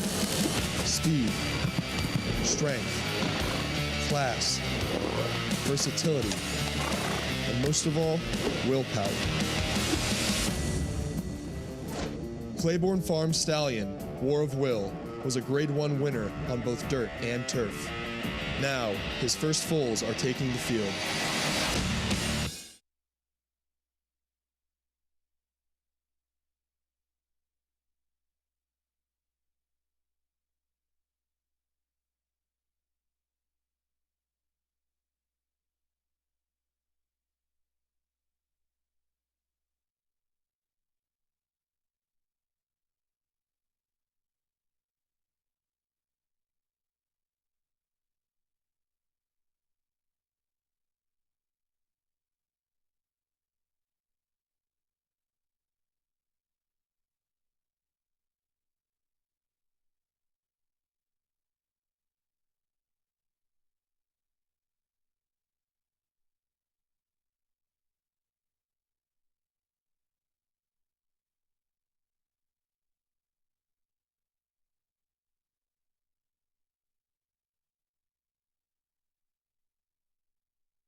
We're back on America's Day at the races, and you can see the Permanently Disabled Jockeys Fund logo. The 4th annual PDJF telethon takes place tomorrow on Sunday from 12 to 6 p.m. Eastern. You can call, chat, and contribute. The PDJF is 100% funded by charitable donations and provides financial assistance to jockeys who have suffered career-ending, catastrophic, on-track injuries. Such an important organization to support our jockeys, and we hope that you will participate in the telethon tomorrow, bringing in a former champion jockey, Richard Migliore. Richie, the folks at the Permanently Disabled Jockeys Fund do such important work to look after our riders. Absolutely, and so important and so necessary.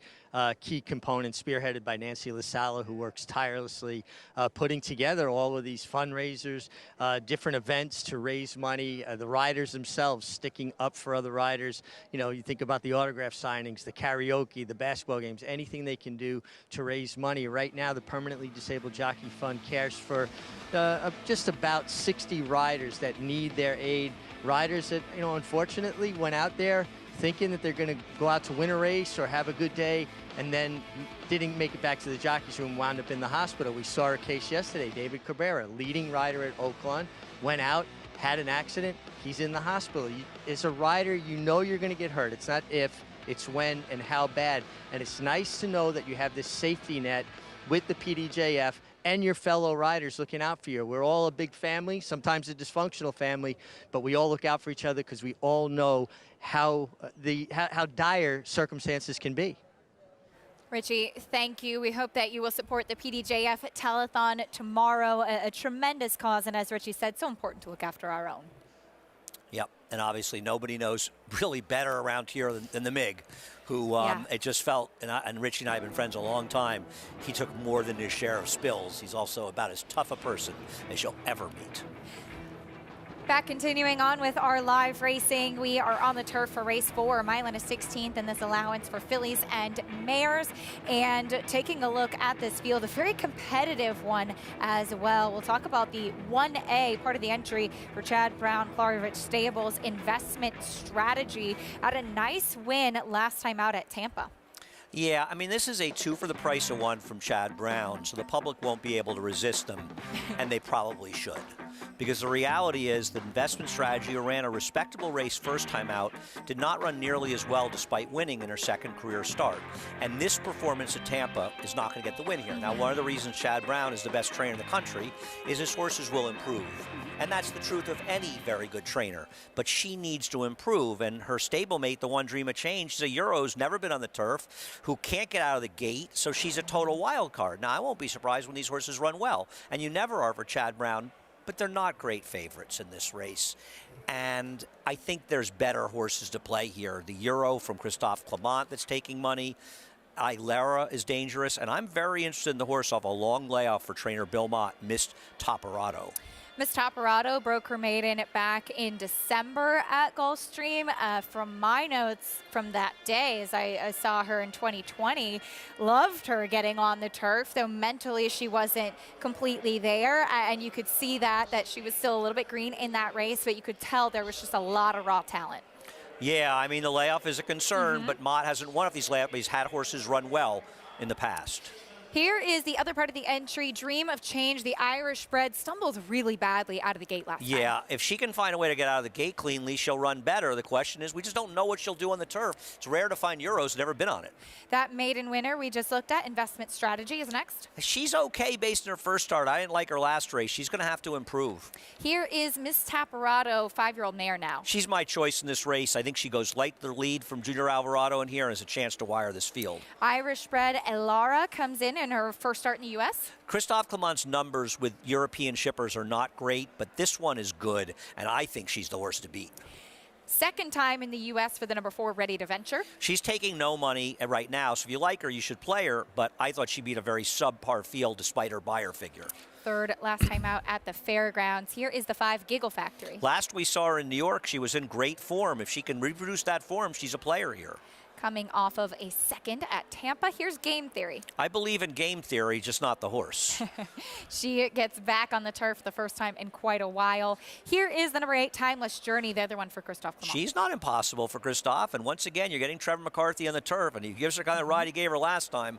He usually does. She has a chance to get a piece. Big step up in class for Entwine. Yeah, Entwine's going to have to dramatically improve, but Mark Henningsbarn's going well. Well, as mentioned in the post parade, 2 for the Christophe Clement barn. The number 3, Elara, first time in the U.S. You do have this trainer stat, but I know that you are very intrigued by this filly. Yeah, I mean, this trainer stat reflects Christophe's training philosophy. He has bad numbers off layoffs. He's a trainer that takes his time with his horses. Yeah. He doesn't mind. Obviously, you bet them, you want them to win, but Christophe, and listen, Christophe may get in the Hall of Fame this year. So he's obviously done a lot of things right. And one thing I think he believes in is not giving them hard races off layoffs. Now, there's some horses that are just going to be ready, and they're going to run well off layoffs. It's not like he's never won. This horse's last race was pretty good. I know it was a small field, but she was second to a very nice horse in Horoscope over in Europe. And for people that wonder how to look up Europeans, I recommend using the Racing Post website. It functions a little like DRF's Formulator, where you can search for horses and you can look up their past races and look up the records of the horses they ran against. And for people playing the races and looking at Europeans, the racingpost.com website is a great way to get information, and it's free.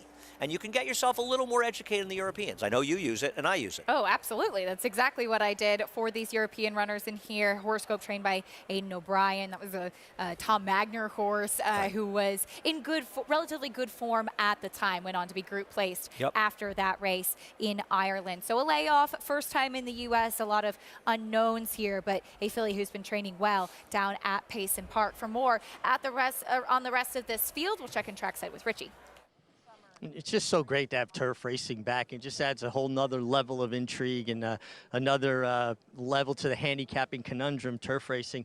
The one horse I think looks fantastic, Dream of Change. She's going from synthetic, trying the turf for the first time, but it's got really good turf works at Palm Meadows. I love what I'm seeing from her.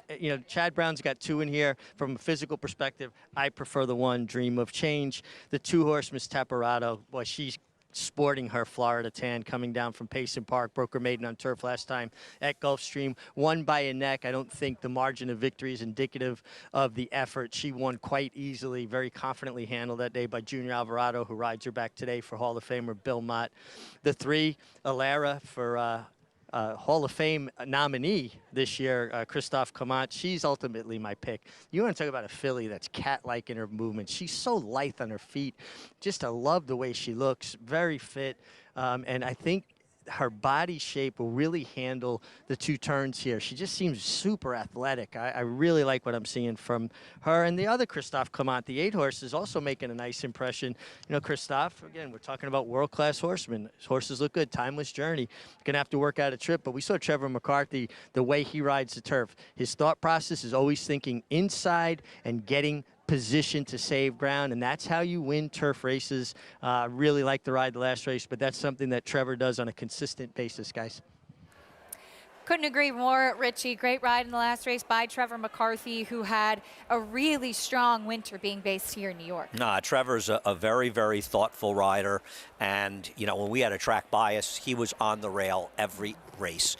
If you bet horses he rides, they may not be good enough, but he'll usually give you their best chance, as do most riders here, to be fair. We have a very deep jockey colony here. Trevor aboard Timeless Journey, who you mentioned the post parade. Certainly a chance in here as well. Does have to contend with the layoff, but as Richie mentioned, coming in off of a win against New York Reds. And when we run 11 races here at NYTHA, we add a 3rd pick 5. So I want to let people know that there's a pick 5 starting in this race.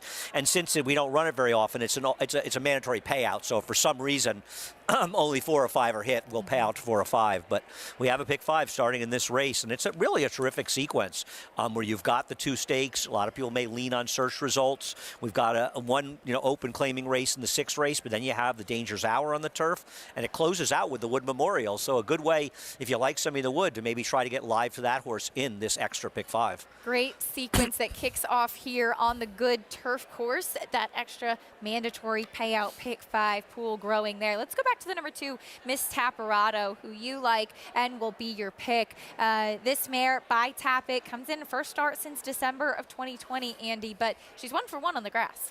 Yeah, I think she's interesting here. I really didn't find a lot of horses I wanted to bet, and I'm against the entry. I think they're dramatically overbet. One of them is a complete unknown, may not be able to run, and I don't want to pick the Christophe Clement European on top, though I have great respect for Elara and think she's the horse to beat, actually. But Miss Taparado, for what it's worth, year plus layoff on the turf, Belmont's 0 for 4. but he also had 2 narrow defeats in those races, including a horse we mentioned that were 4-1 and 7-1. So he's had horses show up and run respectively. And you liked what you saw from her, thinking she was a bit immature. I thought her one race in the turf was very good.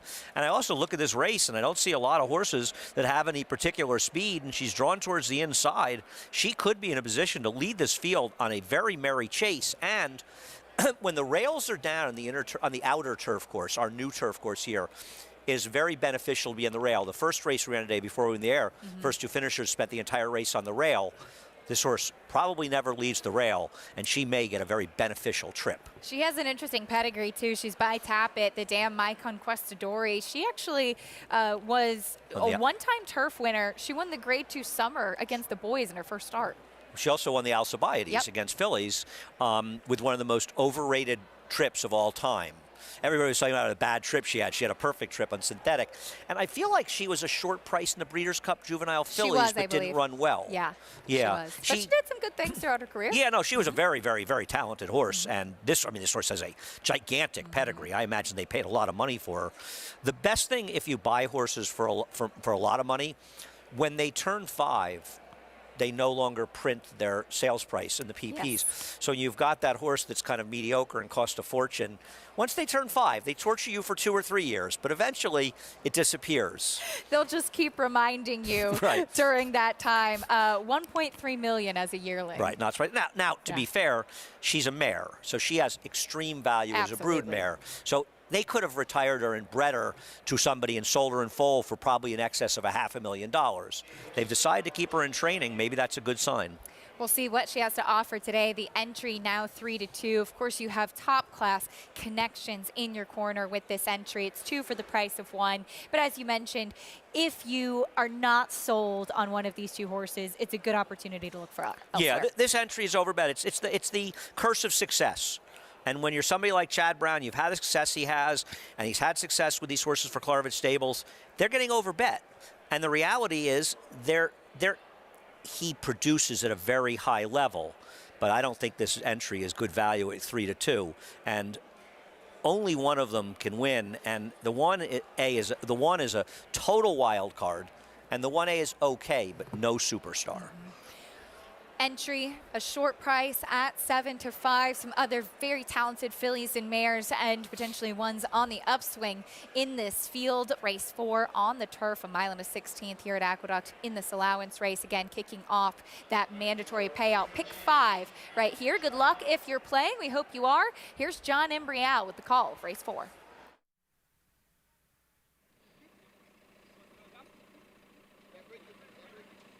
Set for the start of race 4.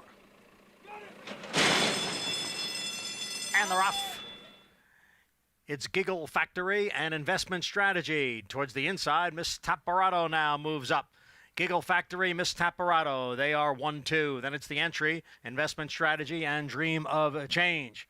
And down at the rail is Ready to Venture.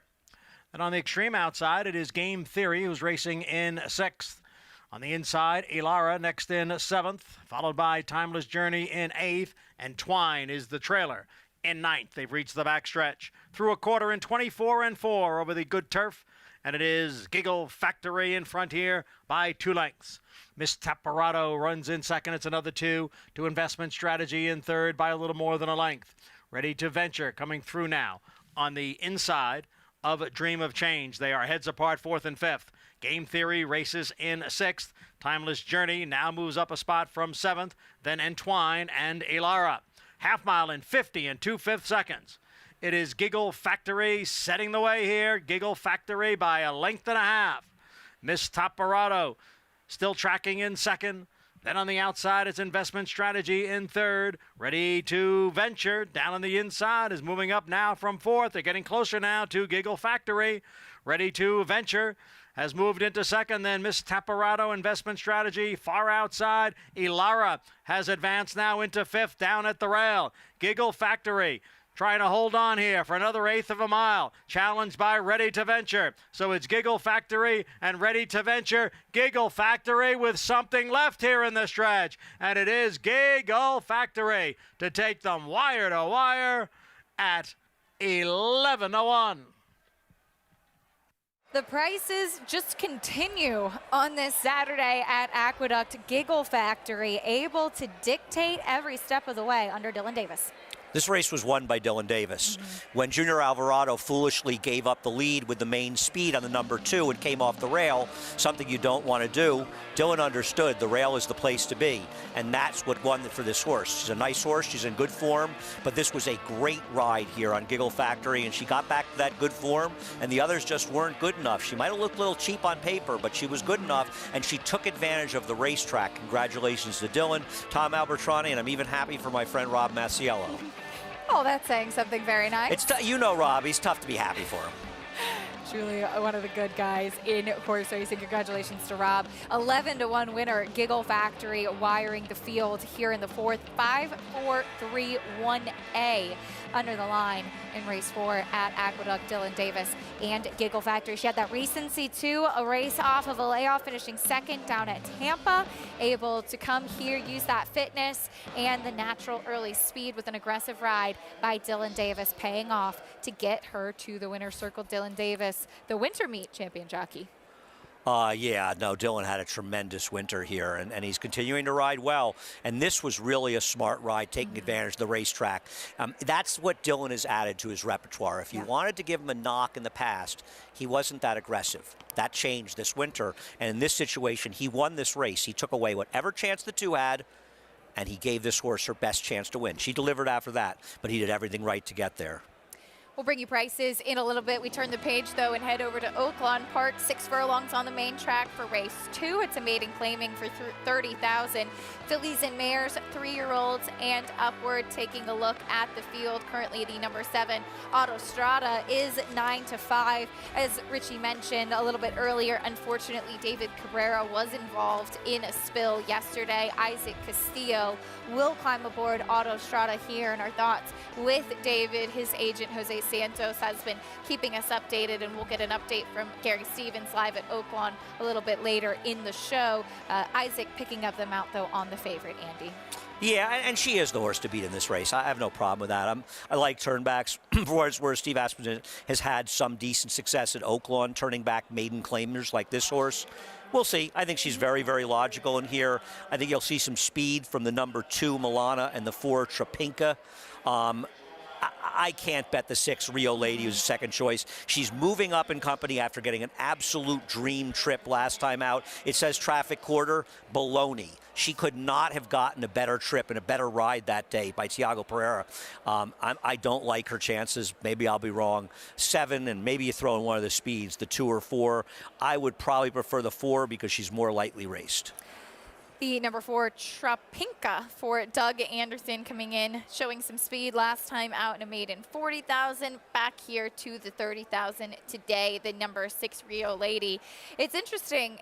She was such a big price in her 2 races. She was 27-1 last time, in fact, after not running a step on debut. 2nd by a head. Doesn't a horse like this sometimes give you the feeling at that price that day, last time was the time? Oh, 100%. You know that I think that, and that's the whole key, right? It's like if you're a bettor and you like a horse, she's 27-1. They lose, you had your chance. Yeah. It stinks, but you had your chance. Now she's back at 3-1. Everybody's betting her today. She was your horse that day. She's everyone's horse today. Find somebody else. Autostrada, the favorite at 9-5 as they go into the gate for the 2nd at Oaklawn Park. We send it up to Vic Stauffer.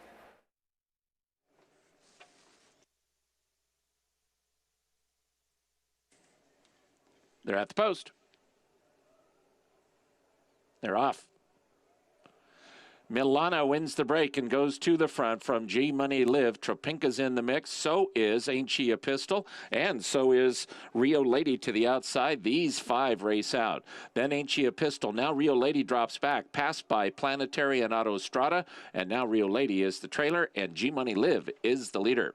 G Money Live a length in front of Milana, Tropinka, and First Kitten. 2 lengths to Ain't She a Pistol. She's the gray, 5th and about 4 from the front. She's 4 in front of both Planetary and Autostrada. And Rio Lady is 3 lengths last. G Money Live, the leader to the quarter pole. First Kitten is running along nicely. Arietta just looked back, so he must think he has the front runner, and he is right. We're going to have a new leader at the top of the stretch, and it's First Kitten, a half length in front of G Money Live. Now Ain't She a Pistol comes with a nice run in the center, and Ain't She a Pistol now puts her head in front. First Kitten is back to second. 3.5 to Rio Lady, who is erupting, but she's still 4 lengths behind. Ain't She a Pistol and First Kitten. Rio Lady is closing now. She's 2.5 behind. Ain't She a Pistol on her left lead. Rio Lady at the rail. First Kitten. Ain't She a Pistol? Rio Lady. Ain't She a Pistol? Ain't She a Pistol held off Rio Lady. First Kitten was third. Autostrada finished fourth. Different pace scenario, or different pace setters, we should say, than might have been initially anticipated, but it was the gray Ain't She a Pistol. Second off the claim for Gennaro Garcia, able to hold on for the win. To be fair, she had a good effort 3 races back, but I thought she was tough to play off a race off the claim.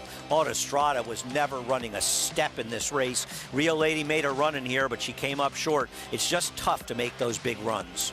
Rio Lady second last time out. She'll have to settle for second once again today. That was the only short-priced horse that was close there in the stretch. The 5 First Kitten, a decent effort off the layoff, but it was the number 8, Ain't She a Pistol. Back at Aqueduct, aggressive ride, paying off once again. I feel like I said that a couple times today, but it's true here for Dylan Davis. Giggle Factory wiring the field. This was a great ride by Dylan. I mean, he won the race in the first turn.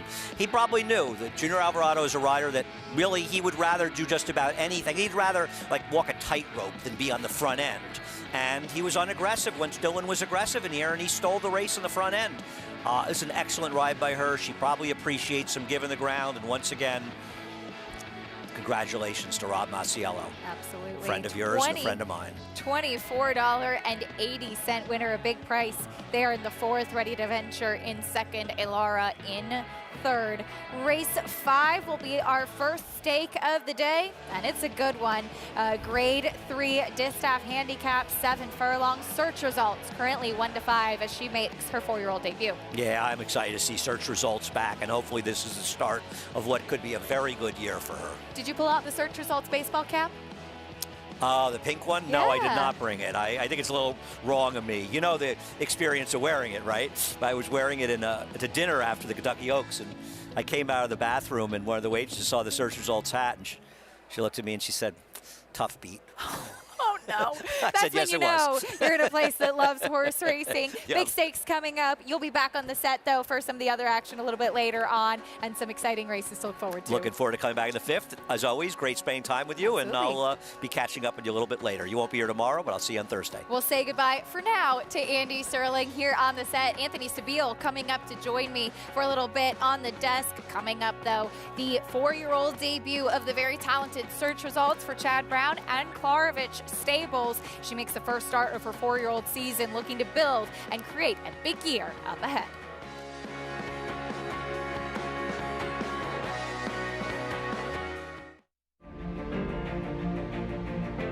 Idol perfectly timed. Idol gets up under Joel Rosario to win the big gap. It's known agenda for St. Elias Stable. Race at the race, scintillating performance in the TVG Del Mar debutante. And Clariere will win the cotillion. Down to the wire. Who's going to win it? It's Mala by a neck. Curling, the classic sire. How does horse racing support New York's economy? It's responsible for 19,000 jobs and more than $3 billion in annual statewide economic impact. These good-paying jobs support working families across the state and sustain thousands of small businesses both on and off the track. Horse racing in New York means jobs and opportunities now and in the future. We are New York horse racing. Like father, like son, the start of Palace Malice's career at stud closely resembles that of his sire, Curlin. Curlin was the sire of 2 first crop graded stakes winners, while Palace Malice was the sire of 3 first crop graded stakes winners.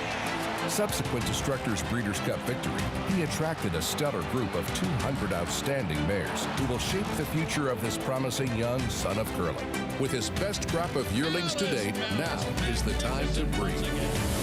Racetrack Television Network brings you every race, from every track, on every screen, every day. With monthly packages starting as low as $5, RTN gives you great value and access to more live HD streaming and race replays than anyone. Visit RTN.tv today to sign up and watch on almost any device, including Roku and Amazon Fire. RTN has packages that start at $5 per month.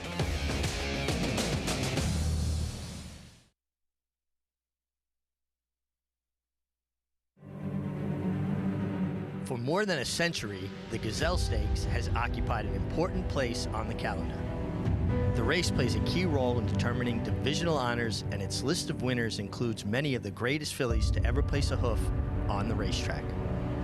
It inaugurated in 1887, the first edition of the Gazelle established its significance right from the beginning, as its first winner, Firenze, was a 3-time champion and Hall of Fame member. 9 other winners joined her in the hall, including Masquette, Gallant Bloom, Heavenly Prize, Serena's Song, and Silver Bullet Day. Silver Bullet Day in front. Queen's Word moving late, but it is Silver Bullet Day. In its first 2 decades, Gazelle winners Belle Dame and Regret were Horse of the Year. Over 126 years, 35 Gazelle winners were champions, including Bateau, Forward Gal, Desert Vixen, Close Hatches, and Awesome Feather. Down to the finish. Awesome Feather. Perfect. Traditionally contested in the fall, it was moved to the spring, and now remains an influential race on the road to the Kentucky Oaks. No matter where the Gazelle falls on the racing calendar, it cannot be denied it is one of the most historical and prestigious races for a sophomore filly to have on her resume. It will continue to produce champions.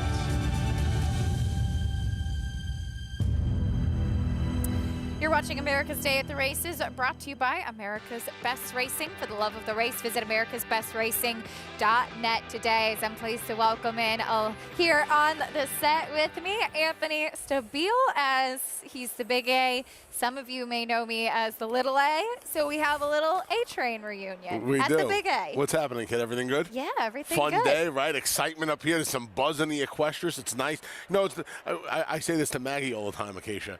This is the biggest restaurant in all of New York City. That's legit. That we have the right to claim that we have the biggest restaurant at the Big A, appropriately, in all of New York City. So it's nice to see the old girl alive and jumping for the day. A ton of stakes action set to come your way. In fact, 6 of the next 7 races. Stakes races, of course.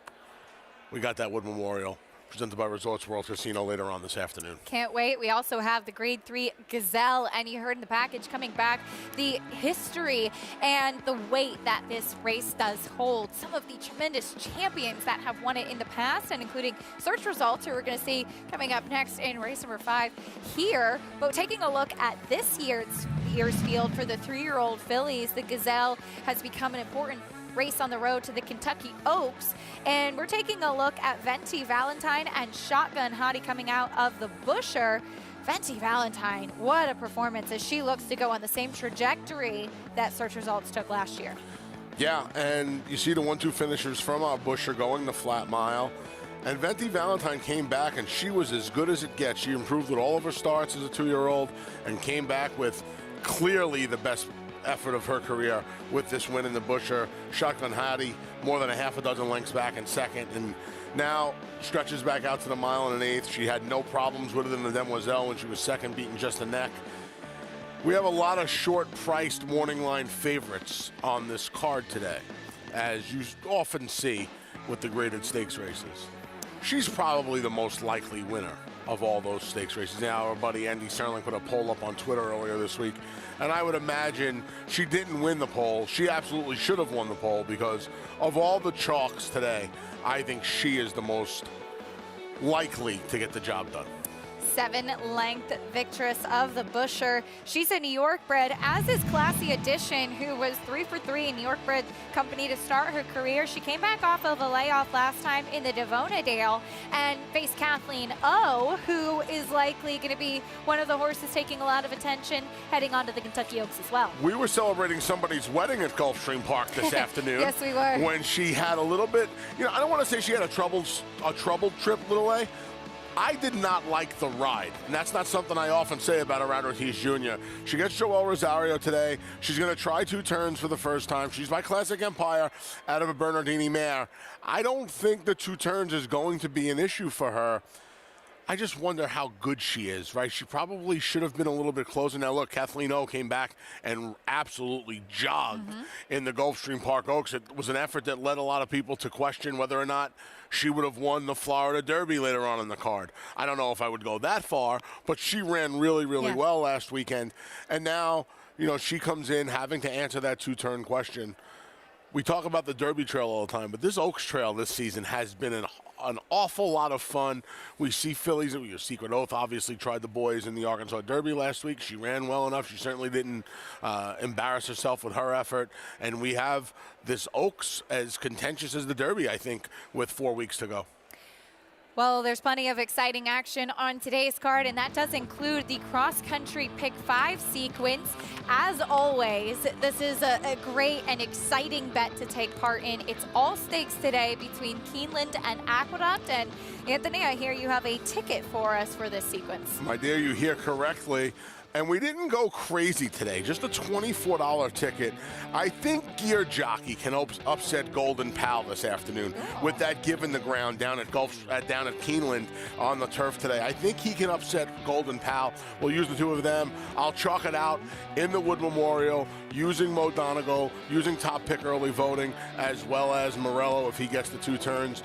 The chalk in the Bluegrass as well. We'll use Smile Happy, of course, by Run Happy, as well as top pick Zandon. And then the 2 races here, I'm a huge Speaker's Corner fan. But I think Reinvestment Risk could upset him today. And then, as much as I like Venti Valentine, to double the ticket and use Nostalgic, who had a big win at Gulfstream Park, you know what? That's the kind of thing where it's a small ticket, $24. You turn in 12 into 24. That 12 using Nostalgic, if she wins, it's going to knock out 75 to 85% of the tickets. So there's some value there using her. If you want to come back and make another ticket, come back with the same ticket. It costs you another $12 and single Venti Valentine. That's what I did. Looking forward to that cross-country Pick 5 sequence. Plenty of exciting stakes action throughout. And speaking of stakes action, we kick off the live graded stakes action here at the Big Egg in the 5th race, a 7-furlong race on the main track. It's the Grade 3 Distaff handicap featuring the return 4-year-old debut of Search Results. There's a look at Sigel, though. For more on this field of fillies and mares, we check in with the paddock with Richard Migliori. Thanks, Acacia. Just a really good-looking group of fillies and mares here, starting with the 3s. Jill coming off of the layoff for Todd Pletcher. She's always been a light frame filly, still a light frame filly, but just so dappled out. She's sporting her Florida tan, if you will. Really like what I'm seeing from her. Really in fine flesh, and you know, I'd expect her to run well here. The 4 Search Results coming back for trainer Chad Brown. She absolutely gets the paddock check mark. She looks phenomenal. I was talking with Chad Brown about how she kind of made that step from 3 to 4, and he feels like she did and continue to develop. But he also feels like just having some time off after running some really tough races in the Kentucky Oaks and the Acorn Test, had a chance to refuel the tank, if you will. She could not look any better. This is about as good a turned-out horse, as well a turned-out horse as I've ever seen. She looks phenomenal, and she's got this eye on her. She's just got this intensity. Almost looks right through you. Really looks fantastic. And then the 6 horse, the mare, Glass Ceiling. She's been running hard and running well consistently since last fall, and she never loses any weight. She holds her weight. Her flesh is amazing. I was talking to her conditioner, Charlie Baker, about it. He says she never misses an oat. She's a really good doer. Such a key. So many fillies can get a little finicky. If they have a hard race, they might back out of their feet a little bit. So when you have one that's a good doer and cleans up, the entire feed tub, it certainly helps them maintain that health. And Charlie Baker, a conditioner that gets horses to hold their form over a long period of time, she continues to look good here. As she looks to make it 4 in a row. Richie, thank you, coming off of a win in the Grade 3 Barbara Fritchie last time out. But there's a look at search results, and my, has she done well coming back now as a 4-year-old. Chad Brown saying after her 3rd in the Grade 1 test, they decided to pull the plug. There was no race he was really pointing to towards the end of the year, and they wanted to come back with a big 4-year-old season for her. Gave her some time off. She's been training down in Florida at Payson Park, and now you get to see her back on the track. I usually stay out of your hair, Maggie's hair, Richie's hair when it comes to this, right? And I'm sitting on the 3rd floor in the equestrian and Richie's in the paddock. She looks like a different filly. She looks completely different. I mean, I didn't even realize that. I seriously, when I looked up from my PPs just now, I didn't even realize that was her if I didn't see the 4. It's amazing. And you can see it, folks, right here. That search results last spring, I guess, technically, on Belmont Stakes Day, getting the job done in our Acorn. And I mean, wow. I don't even know, I don't even know what to say. She has blossomed and matured and filled out. And, you know, the beauty of the Chad Brown barn and Klarovich is the big picture. They see the big picture. Could they have put the pedal to the metal with this filly a little bit and maybe run her in a race like the Gallant Bloom as a stepping stone to the Breeders' Cup Filly and Mare Sprint, which came up a super light field? Absolutely. Nobody would have thought twice about questioning them. Nobody would have given a second thought to it. This guy again got to be on TV. Buddy, come on, go back in your office for a little while. Come on, Sterling. Anyway, nobody would have had one gripe with that. Yeah. But they see the big picture, and obviously she hasn't stepped foot on the racetrack yet. That's about to happen in 12 seconds. But wow, has she blossomed as a 4-year-old. And Payson Park is a place that I know really well, and it is such a great place for horses in the winter to put on that weight, to train. It's quiet. You get away from the racetrack. And Richie talked about Glass Ceiling being a good doer. Some of them are not, and the racing takes a toll, and you have to be good to them, and they'll be good to you, and that's horsemanship at its finest. And I think that's what we're seeing on display with search results. We'll get into the post parade, though, kicking things off with the number 1, Easy to Bless, down to the inside. Galloped in 2 of her last 3, including on our claiming championship day just 2 weeks ago. Water gets a little tougher here. 90 by your speed figure in both of those efforts. Here is graded stakes winner Zagel, back for her 4-year-old season as well. You know, if we could have dressed Aqueduct up a little more today to make it look like Belmont, she might have actually had a chance, because her races over at Big Sandy are exponentially better than anything she's done anywhere else. Massive filly by Street Sense. She loves those sweeping turns. Here is search results, the heavy favorite. She looks phenomenal on the racetrack. She's really matured as a 4-year-old. And the fact of the matter is, Acacia, if she comes with one of her A races, these other 4 fillies and mares are running for second money. New York bred kept waiting, looking to make it 4 in a row. Yep. Turf filly exclusively the first 9 starts of her career. Rob Falcone needed to run her somewhere this winter. He tried the dirt. She won $100,000 in a week, winning an allowance race and then a state bred stakes race in the Broadway. It's amazing what you can do as a New York bred. Here is Glass Ceiling coming off a win in the Grade 3 Barbara Fritchie. You know, unlike search results, this filly has plenty of recency and has really turned it on in her 5-year-old season. A perfect 2 for 2. 3 for 3 dating back to last December. She's run well on the pace. She's run well from off the pace. She's versatile, and if the favorite goes down, you would imagine Glass Ceiling has the biggest and best chance to defeat her. We'll take a look at that last race at Laurel Park. Again, this was the Barbara Fritchie. She didn't get out of the gate great. She kind of planted her feet a little bit at the start, but she moved up, and it was a smart ride by Dylan Davis to not let that pace setter Jakarta get too far away. And as we know, it's a long stretch there at Laurel. She had to duel, she had to fight for it, but fight she did. She was taking a little bit out of her element here, right? She was on top of Jakarta the whole way, and she was able to still grind past the speed and get the job done late in the game. Her efforts 2 and 3 back, I thought, were far more impressive when she got to play her game and sit off the pace. I would imagine Charlie Baker and Dylan Davis are going to revert to those tactics here. You know, the speed did come out. Dealing Justice looked like she was going to be loose on the front end. I would imagine now that goes to Easy to Bless from the rail under an aggressive Jackie Davis, maybe even kept waiting. I wouldn't be surprised if Joel Rosario and Zagel, who did her best work when taking the Mother Goose on top of a tepid pace. I mean, she can't get away with that in here, but I would imagine if nobody else goes, there's nobody better than Joel Rosario at reading, you know, one of the adages is play the break, right? Nobody plays the break. Maybe they do it as well. Nobody does it better, though, than Joel Rosario. And he'll play the break here and see where this daughter of street sense, like you said, she is a real massive. She is. She's a big, hard-knocking filly, still 4 years old, so she's still a filly. I wonder if this, I know she won going 7/8 a couple of times, but she was slow in those wins. I wonder if this is a little too short for her, just a jumping off point for Belmont Park, which is right around the corner. But she's got the interesting look to her in here. If you think Search Results isn't ready and you think Glass Ceiling maybe has hit her ceiling, no pun intended, maybe Zagel's the one for you. She won the Mother Goose going 1 1/16 at Belmont. She did win the Forward Gal going 7/8 at Gulfstream. Looking back at my notes, that was, as far as her overall races, that was a more underwhelming one. As you mentioned, slower races going shorter. This was her big effort in the Mother Goose. I watched some replays, or some workouts, I should say, on XBTV coming in. Back on March 18th, she worked with a 4-year-old gelding, Acceptable Risk, and she finished better than him, being keen inside the whole time. I wouldn't be surprised if they have her forward. Yeah, this is a race where the complexion completely changed.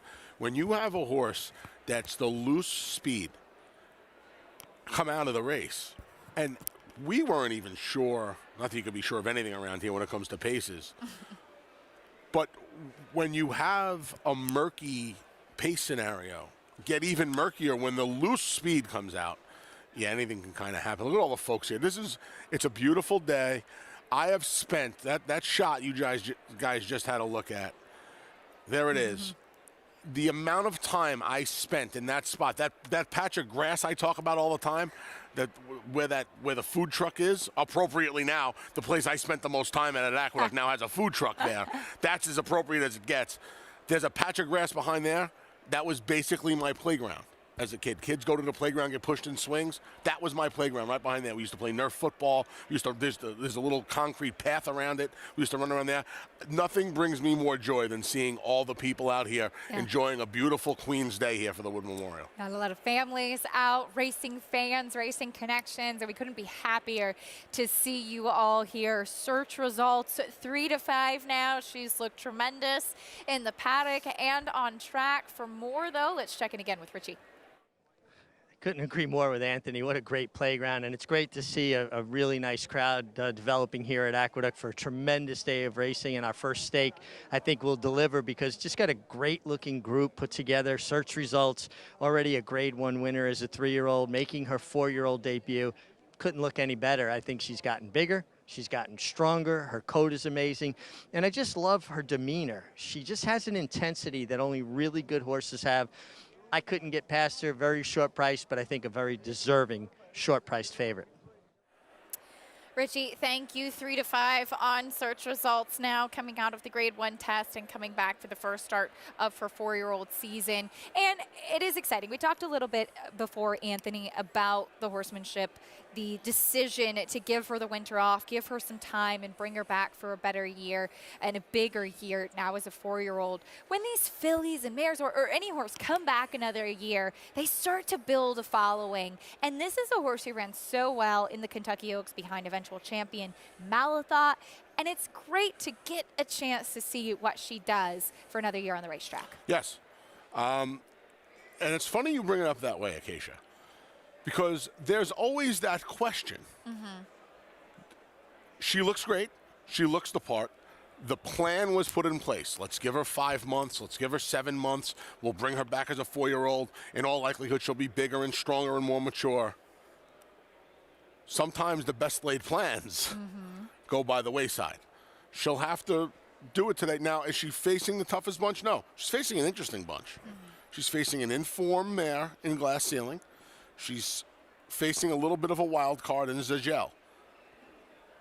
And she's facing a filly in Kept Waiting who, on their best days, she's going to beat her by a long way. But, you know, she is 2 for 2 on the dirt. So it's while it might not on paper appear to be the toughest field she's going to face this year, it's certainly going to be up there with one of the more interesting ones.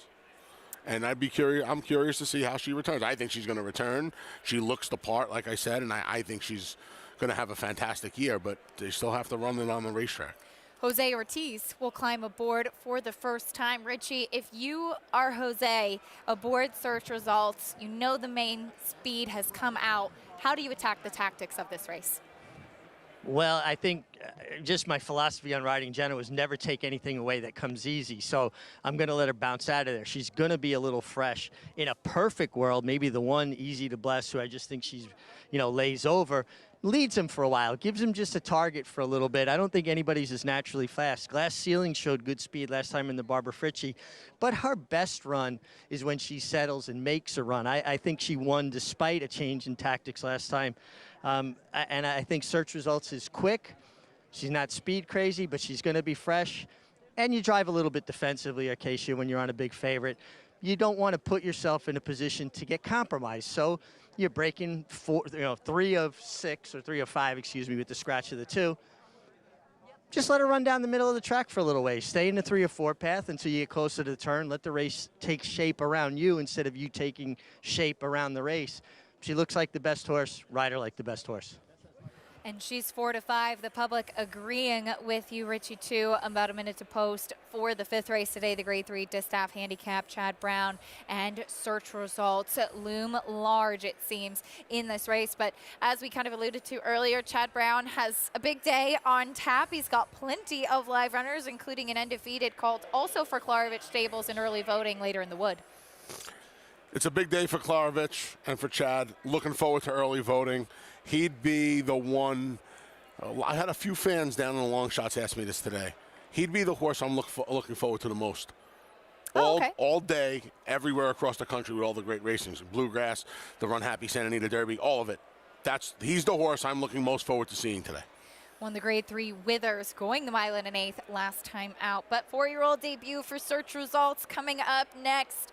Zajul also making her 4-year-old debut. The Grade 3 Distaff handicap, our first stake of the day here at the Big A. Here's the voice of New York Racing, John Imbrial.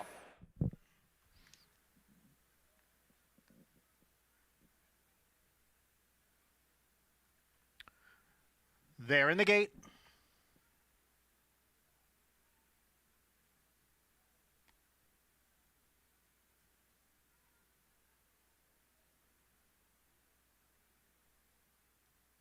The riders off. Number 1, Easy to Bless, will have a slight delay.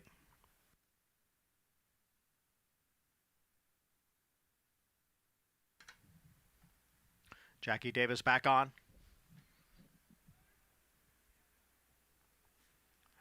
And they're off. Kept Waiting and Search Results. They come out 1-2 with Glass Ceiling up close on the outside in 3rd. A break of 2. Back to Easy to Bless running in 4th. And Zajil is the early trailer in 5th. Kept Waiting takes the field up the backstretch. It's Kept Waiting in front by a length. Glass Ceiling has moved into 2nd. The favorite Search Results now back running in 3rd.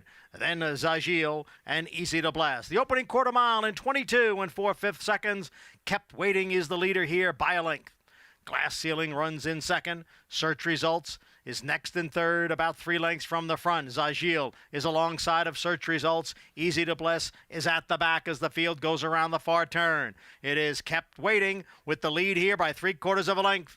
Glass Ceiling on the outside in 2nd. Search Results now being asked for more in 3rd, but now 4 lengths from the front. Then it's Zajil and Easy to Bless the trailer, the half in 45 and 4/5 seconds. And here comes Glass Ceiling up on the outside now to take the lead from Kept Waiting. It is Glass Ceiling in front, and she is opening up. Glass Ceiling has a 4-length lead. Kept Waiting in 2nd, a big break back to Search Results in 3rd. It is Glass Ceiling, and she continues to roll. She's won 4 in a row. Glass Ceiling wins the Distaff, and she did it decisively. Kept Waiting was 2nd, and Search Results finished 3rd. The time was 1:21 and 3. glass ceiling. How cool is this 5-year-old mare? No better word to describe her. She's now won 4 in a row, as you heard Johnny I say. She got a great trip under Dylan Davis, and search results will have to settle for 3rd. What a run this mare is on right now. Daughter of Constitution. Charlie Baker has done some really good work in the claiming ranks. Joking, the first one that comes to mind, he turned him into a Grade 1 winner. She's now a multiple graded stakes winner. He claimed her for $40,000 about a year and a half ago. And the run she has been on in the last 7 months, now 7 months and a week, has been nothing short of remarkable. Good job by Charlie and the team over there in the Baker barn. Absolutely, and Richie talked about her holding her weight from race to race, holding her condition. She's holding her form as well. You could tell pretty early on in the race that search results was uncomfortable, that she was in trouble. She was indeed pretty fresh, and she was never really settled under Jose Ortiz. Perfect word, Acacia. Never looked comfortable on the racetrack today. A great example of how you don't judge the book by its cover. Yeah. She looked the part in the paddock. She looked even better on the racetrack. And when the gate opened, that was not the search result we saw for the better part of 2021. And it was a non-effort pretty much for Zagel, who settled for 4th. She was pretty far back early. That looked like a jumping off point to me. I would be far more concerned with search results effort today than I would for Zagel. Hopefully, you know, they just both needed the race, and both are on to bigger and better things next time out. We'll see. I'll tell you what, I don't know how much bigger and better things are going to get for Glass Ceiling because she is on some run right now. She has been tremendous and so fun to follow. Dylan Davis with the win for trainer Charlie Baker. 6-5-4-3. Longshot kept waiting, who set the pace, holding on for 2nd. Back at Oaklawn Park, we get ready for the 3rd race. We're sprinting on the main track, 6 furlongs here. This is a claiming race, and as I mentioned a little bit earlier on in the show, unfortunately, David Cabrera, leading rider aboard Mostly Awesome in a spill yesterday in race 1. The horse walked off under his own power, but David Cabrera is still in the hospital. We welcome in Hall of Fame jockey Gary Stevens. Gary, what kind of update can you give us on David Cabrera? Yeah, Keisha, I spoke this morning with his agent, Jose Santos, and he informed me that both cheeks are crushed. He's also got 2 compressed vertebrae in his neck, C5 and 6, 2 blood spots on his brain. His brain is not bleeding. No swelling, so that's good news. Yesterday he was sort of in and out of it and didn't really know what was going on, what had happened. Today he's aware that he was in an accident. He does not remember the race. He doesn't remember the fall, which is probably a good thing, but he's still in ICU in Hot Springs, or excuse me, in Little Rock. He was transported to Little Rock after he'd been transported to Chi St. Vincent Hospital here locally. So he's doing well. He's still under observation, so fingers crossed he will be back at some point, but not for a while, guys. Gary, thank you for the update. Of course, our thoughts with David Cabrera and his family, and hoping that he gets well soon. We talked earlier about how important it is to look after these riders, and this is a dangerous job that they come out every day to look after their families and ride and support this career. You know, I'm chuckling not at what you're saying. I read a quote today on Twitter. You just heard Gary read the docket of injuries, and the quote was, it would be far-fetched for Cabrera to ride at the Oaklawn meet again. Far-fetched? Could you imagine? Yeah. Could you? And these guys and gals do this day in and day out. It's remarkable. You know what? When we were covering that race live here, looked worse. Thankfully, it was not. Absolutely. Thankfully, it was not, and hopefully he'll be back. You know, sounds like he'll be back to ride another day, and he's had a he really coming out party for him down in Hot Springs this winter. Wishing him a speedy recovery and all the best. His mount here in this 3rd race would have been the 4 defender. Isaac Castillo picks up this mount. This is a horse first off the claim for Steve Asmussen. He claimed him from Robertino Diodoro. He had a big win last time out in that condition claiming race. Yeah. So that was for horses that hadn't won for a few times in a certain time frame. It was a big effort. It's always tough to claim from guys like Diodoro, but you have the winningest trainer in the history of North America taking this one, who does a good job in the claiming ranks. You know, Steve hits at about 15 to 20% for the last 15 or 20 years. This horse ran really well last time. He was cutting back. You know, every now and then, Acacia, the cutback will surprise them a little bit and wake them up. They don't always run as well the second time back at that distance. I would look, I mean, this horse obviously is a very, very big chance to win. As deserving a favorite as we're probably going to see today. I thought Shotsky was a little interesting. I'm glad you mentioned him. I thought Shotsky was a little interesting. A former Remsen winner from many moons ago, 2019 in fact. I wonder if he can wake up sprinting today. He cut back to sprinting last time, was not in for a claiming tag. He is in for 50,000 today, so it is a bit of a class drop. He was 4th last time. He's been running strong and competitive figures in his last couple of races, and always liked this horse. I like him sprinting. I think he's interesting in here. We're going to find out. He was 3-1 when they were walking into the gate. That's a better price than Defender, obviously, and I thought maybe he could wake up today. Race 3 at Oaklawn. Up next, here's track announcer Vic Stauffer with the call.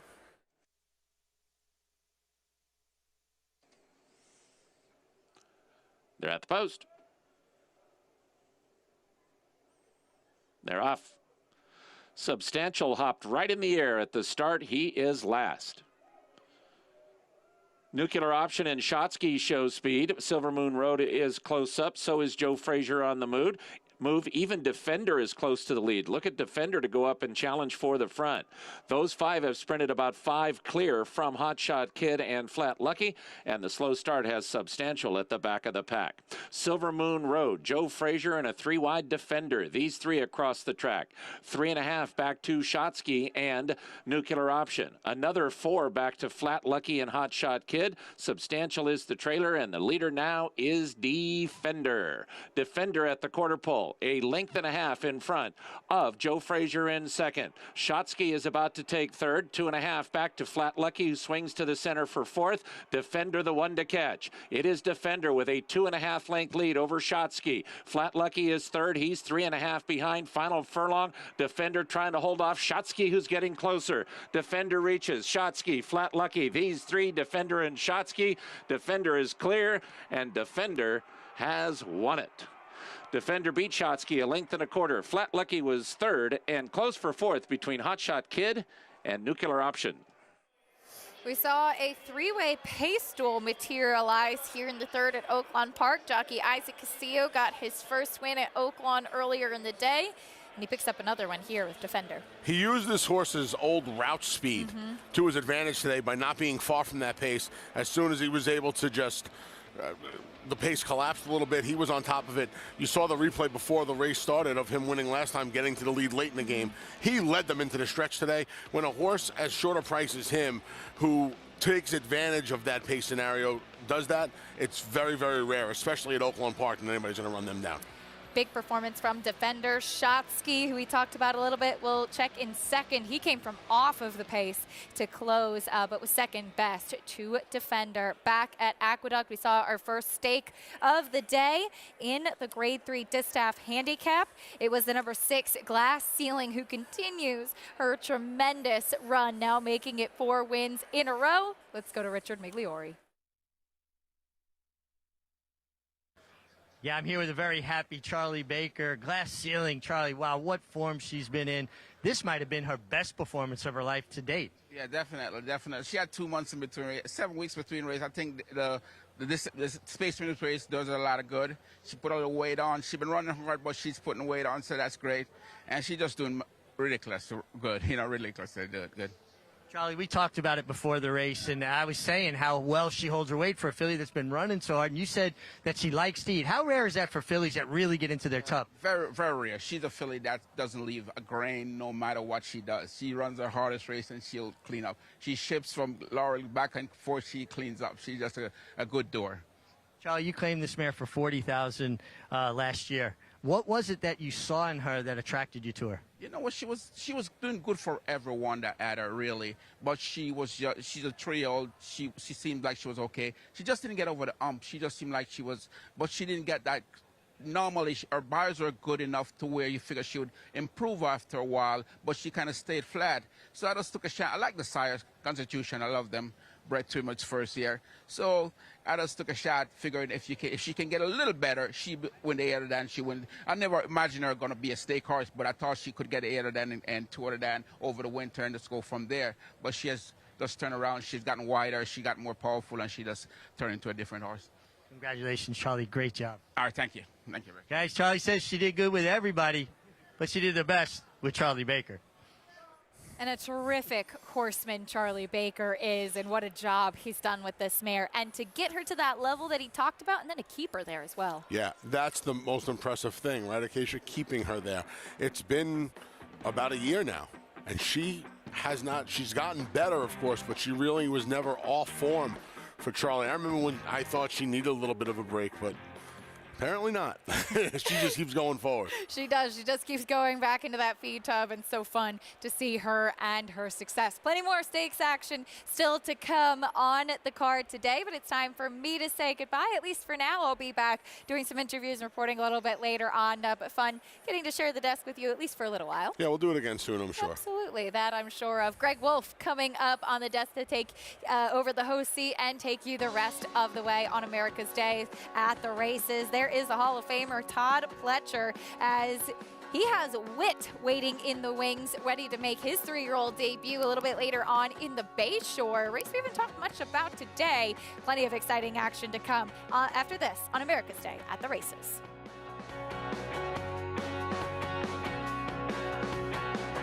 Introducing a stallion, as top class as they come. In 22 career starts, he won or placed in 12 graded stakes, competing in 15 grade ones, earning over $1.7 million. His undisputed speed is evidenced by 7 100-plus buyer speed figures, a 3-time grade 1 winner, Raging Bull.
During Leo McLaughlin's 22-year run as mayor of Hot Springs, starting in 1926, the city became a haven for notorious criminals and gangsters, most notably Al Capone. A lot of people aren't aware of the fact that in 1931, Las Vegas, Nevada had 5,000 people in it and no high-rise hotels. Everyone was there to build the Boulder Dam, which became the Hoover Dam. At the same time, in 1931, Hot Springs had 20,500 people in it, 22 high-rise hotels, and $100 million in gambling income. The only difference was here in Arkansas, it was illegal, but it was okay. During the spring, tourists could find themselves rubbing elbows with gangsters and Major League Baseball players. Everyone year-round could enjoy the hot mineral baths, hunting and fishing and gambling. But in the spring, it was the opening of the live thoroughbred race meet at Oaklawn Park. And man, was it a happening place.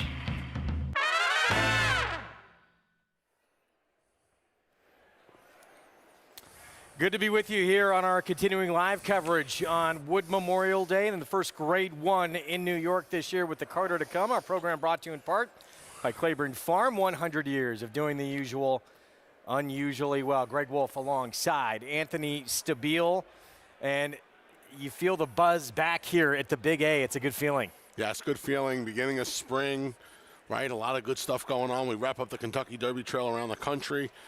Namely here with our Wood Memorial, and looking forward to seeing early voting, looking forward to seeing Mo Donegal and the morning line favorite Morello. We'll see if one of those three punch their ticket to Louisville on the first Saturday in May. Yeah, and of course, Speaker's Corner trying to remain perfect here as a 4-year-old. That's coming up at the 7/8 Carter, Grade 1. A little bit later on, we have 3-year-olds going that same distance in the Bayshore, and it's the return of wit for Todd Pletcher, who we all know about his problems out of the gate. The last time he lined up, it wasn't really stumbling or anything. He's just kind of slow out of there.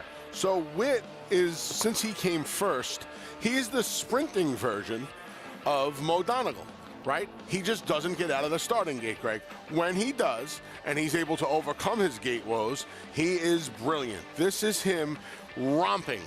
And I mean romping up at the old spa, getting a 90 Beyer speed figure and taking this Grade 3 Sanford in just the second start of his career. It was the second time he really didn't break well.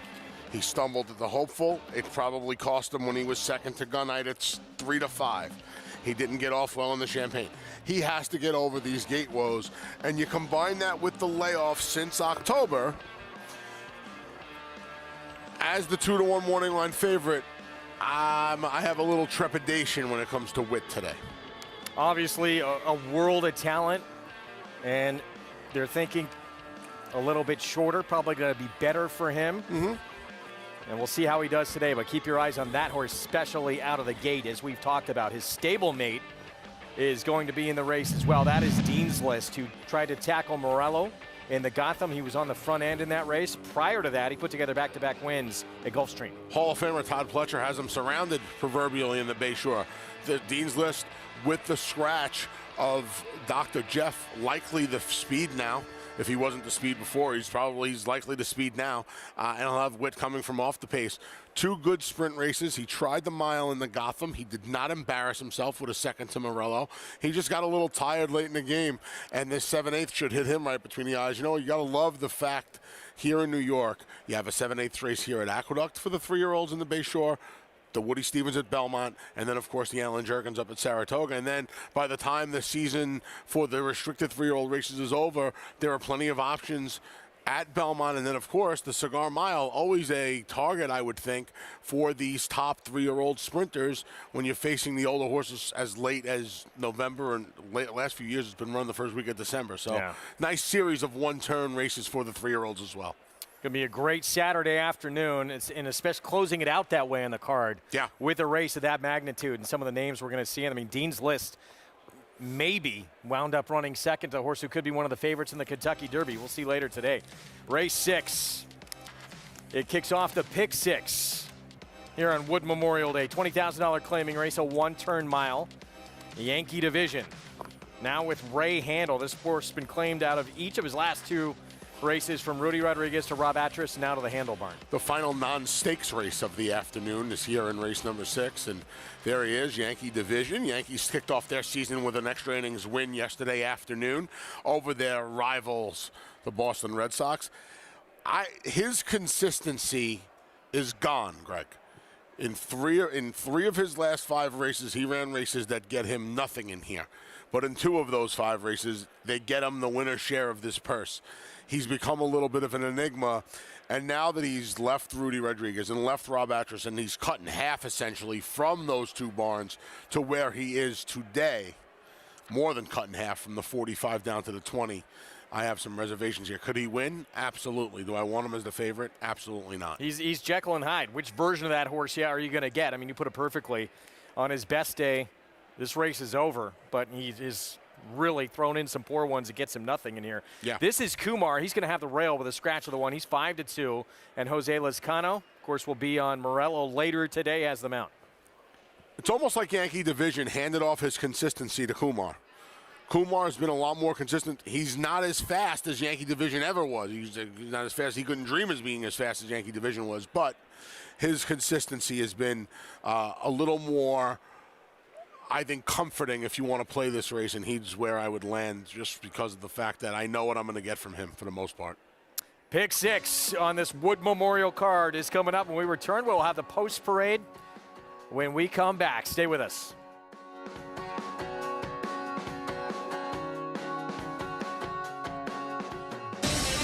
Run Happy, who was at #1 second prop sire by graded stakes winners and earnings. Run Happy is represented by Smile Happy, the Kentucky Derby individual future pool favorite. A leading dirt sire and now with an exciting Kentucky Derby hopeful. Call Bernie Sams now and book your mare to Eclipse champion Run Happy right now. Run Happy standing in stall 1 at Claiborne Farm. Boost your Kentucky Derby bankroll. The Derby Bankroll Builder is back at NYTHA Bets. Get $25 to bet the Kentucky Derby. Each week you bet $50 to win on the selected Derby prep. Opt in at NYTHABets.com.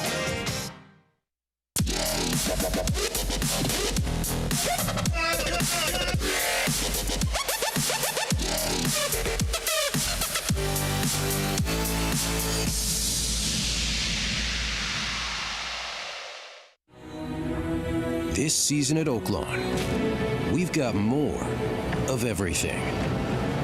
More of the top thoroughbreds in the world. More days of live racing. And the largest purses in our history. All at a completely reimagined Oaklawn. Come be a part of this historic season at Arkansas's only casino resort. It's America's original sport, and no one covers it better than America'sBestRacing.net. From the sport to the lifestyle, the best races, horses, and destination venues, cocktails, gambling, fashion, and more. America'sBestRacing.net is a sport for you. Live it, love it, bet it.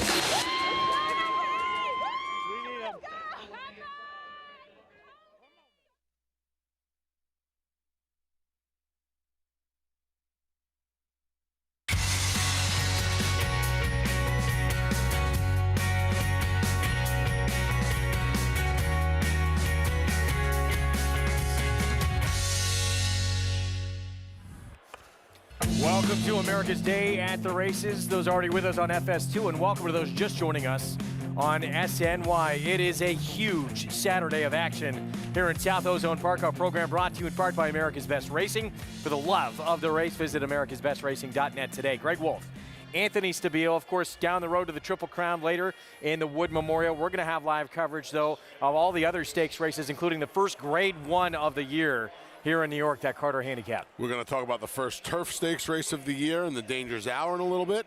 We have the first Grade 1 of many in that Carter later on. Some Oaks points on the line later on as well in the Gazelle. Lots to happen here, Greg, on a sensational Saturday of racing across the country. Final stop on the road to the Kentucky Derby here in New York. It is coming up in just a little bit of time in the Wood Memorial, presented by Resorts World Casino.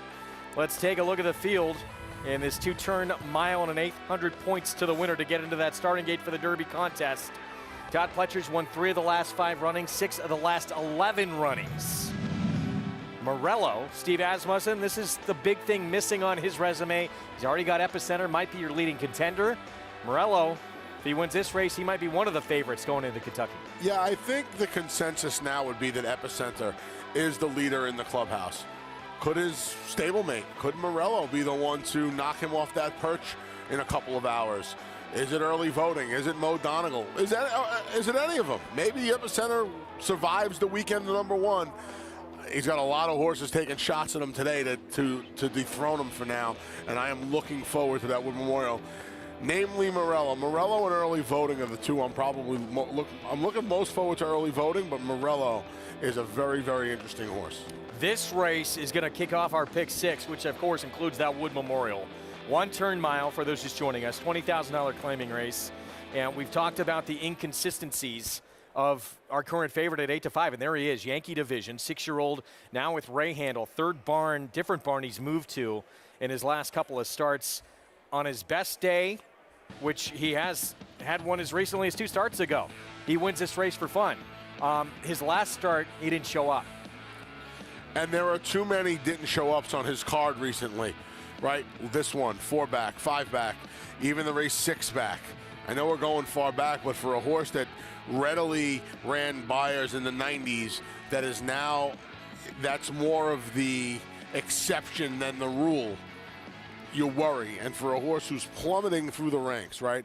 He was in for 80,000 in October, 45,000 steadily for 3 starts from December through March, and now cuts in half right out of claiming jail. Right, that means that if you claim a horse and run him within 30 days, you have to run him for more than you claimed him for, 25% more. This horse, in fact, waited for the 33rd day, and trainer Ray Handle cut him in half. So an 8-5 favorite to start off this pick 6, who is a little bit hard to trust as we go to Maggie Wolfendale. And Greg, as I continue the conversation about your current favorite, that is Yankee Division, the fact of the matter is there's a lot of reasons not to like him on paper, but he meets a much easier and softer field than what he did going back to that March 6th effort. And typically, yes, horses that go into the Rob Atras barn typically run and perform well. That was not the case. I wasn't here on March 6th, but I noticed in the replay that he had gotten very, very hot. He was lathered on his neck, and that's not necessarily typical of Yankee Division. Furthermore, he's a horse that sulks a bit when he doesn't get to the lead, and I think we saw that too, and it was just maybe an uncharacteristically unaggressive ride from Trevor McCarthy. Whether he felt something or because he was washy and he knew things weren't quite up to snuff with him in the preliminaries, maybe he thought as though he better just take care and protect Yankee Division. Well, he makes his first start here for Ray Handle. He looks healthy, much like he has had in the past, and he's just the clear-cut speed in here. I don't see anybody else being that effective and that quick as he is. I like what I've seen from him in the warm-up. He's going to take some beating. He's going to be very hard to beat. But the best alternative is the second choice in number 2, Kumar. Now, Kumar does have that neuromuscular condition called string halt, and it's accentuated at the walk, where you see the hind limb kind of jerk upwards. But once they get into a trot, and even more so at a gallop, it goes away. So if you watched him in the paddock, you may have noticed it, but out on the racetrack, it's not there anymore. And this is one of the better times I've seen Kumar. Sometimes he struggles to maintain his weight and his healthy coat. That's not the case here. Actually, emerging out of the winter time in fine fettle is Kumar. And then a horse that my eye just kept going back to is number 4, Joycey Has Pizzazz. He's a horse that on numbers maybe when Yankee Division is at his best doesn't quite stack up, but does take blinkers off. And first time for blinkers off in quite a long time for Joycey Has Pizzazz. And sometimes you provide that element of surprise in which horses will react positively to. And I do think he gets a slight positive rider change to the hot apprentice in Jose Gomez. Loved him in the paddock, liked him even more in watching him warm up and move over this racetrack, Greg. Maggie, thank you. Back to Kumar, she talked about the condition he has. String halt didn't seem down to slow down War of Will. He was a Grade 1 winner on turf and dirt, won the Preakness, and he had that as well. Yeah, they all handle it a little differently, Greg. And like Maggie pointed out, once they get into a little bit of a trot and a little bit of a gallop, it kind of goes away. So, yeah, I think he's the alternative to Yankee Division, and I'm going to try him at 5-2. Well, I'm with Matt. I think Joycey Has Pizzazz. He actually does fit numbers-wise in this race. I'm surprised he's 11-1. Well, it's a question of, does Yankee Division show up and run his A race? See, if not, a few others come into the mix here. It's funny. I think Joycey Has Pizzazz is the one that right now could give Yankee Division fits. I'm not saying he will. On their best day, Yankee Division is exponentially faster than Joycey Has Pizzazz. But when you take into account that Yankee Division is a little bit off form, I think he's a little bit off form anyway, and the fact that you get Jose Gomez and a horse in Joycey Has Pizzazz who's stretching out from a couple of sprints, who at 11-1 has very little to lose in here. It looks on paper like they're the two horses that'll be 1-2. I just wonder if Gomez takes it to Yankee Division, knowing that Yankee Division is the kind of horse that doesn't respond well when he doesn't have the lead. You can almost take him out of the game by getting in front of him. And I wonder if those are the tactics employed by Jose Gomez, who, despite his age and his apprenticeship, is wise beyond his experience. Well, Jose Lezcano, too, with the rail, he's got to be forced a little bit to kind of go as well, isn't he, on Kumar? And a horse that does have the ability to be close. I think Jose Lezcano checks out what Jose Gomez does leaving out of there. Will he leave for forward position? Absolutely. From the inside draw going the mile, he almost has to. But he's not as fast as those other two. And he's going to have to settle for being forward but working out the right trip. A little bit of an assist, too, at least for Yankee Division with the one coming out, because Good Luck Chuck from the inside was going to go. Right. And he comes out of this race, so should help his cause. But maybe this horse, maybe the 4, put a little heat on him. Even money, public not scared away from those no-show efforts, including last time out for the big favorite in here. This race, again, kicks off to pick 6. That's a great point, by the way. Public doesn't care. Public does not care about that. It is not often you see a horse with a running line of 6 by 23.5 lengths, even money in his next start. Who did you think was, for you, the single, if there was one on this card, in the pick 6? Wow. If I had to single somebody in the pick 6, if I had to, I would single Venti Valentine. I'm with you. But I think Nostalgic has a chance to upset her. But if you put that proverbial gun to my head, it would have been Venti Valentine. John Imbrial to get us started here in the pick 6 on Wood Memorial Saturday from Aqueduct.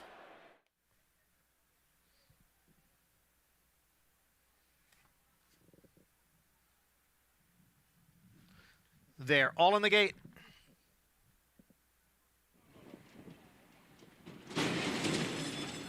And they're off. American Rule. Anything passable. Now moving up from the inside is Kumar. Kumar grabs the lead. Bourbon Bay is right alongside of American Rule. They are together, 2nd and 3rd. Anything passable runs in 4th. Yankee Division is 5th, but moving up some now. Then it's a break of 3 lengths back to the 2 trailers, Lost in Rome, and Joycey Has Pizzazz. They move up the backstretch. American Rule goes on with it now to grab the lead from Kumar. It's American Rule in front through a quarter in 23 and 2/5 seconds. Kumar down at the rail runs in 2nd. Bourbon Bay and Yankee Division, they are heads apart 3rd and 4th. With Anything Passable running in 5th, another 2 lengths back to Lost in Rome, and it is a big break back to the trailer. Joycey Has Pizzazz.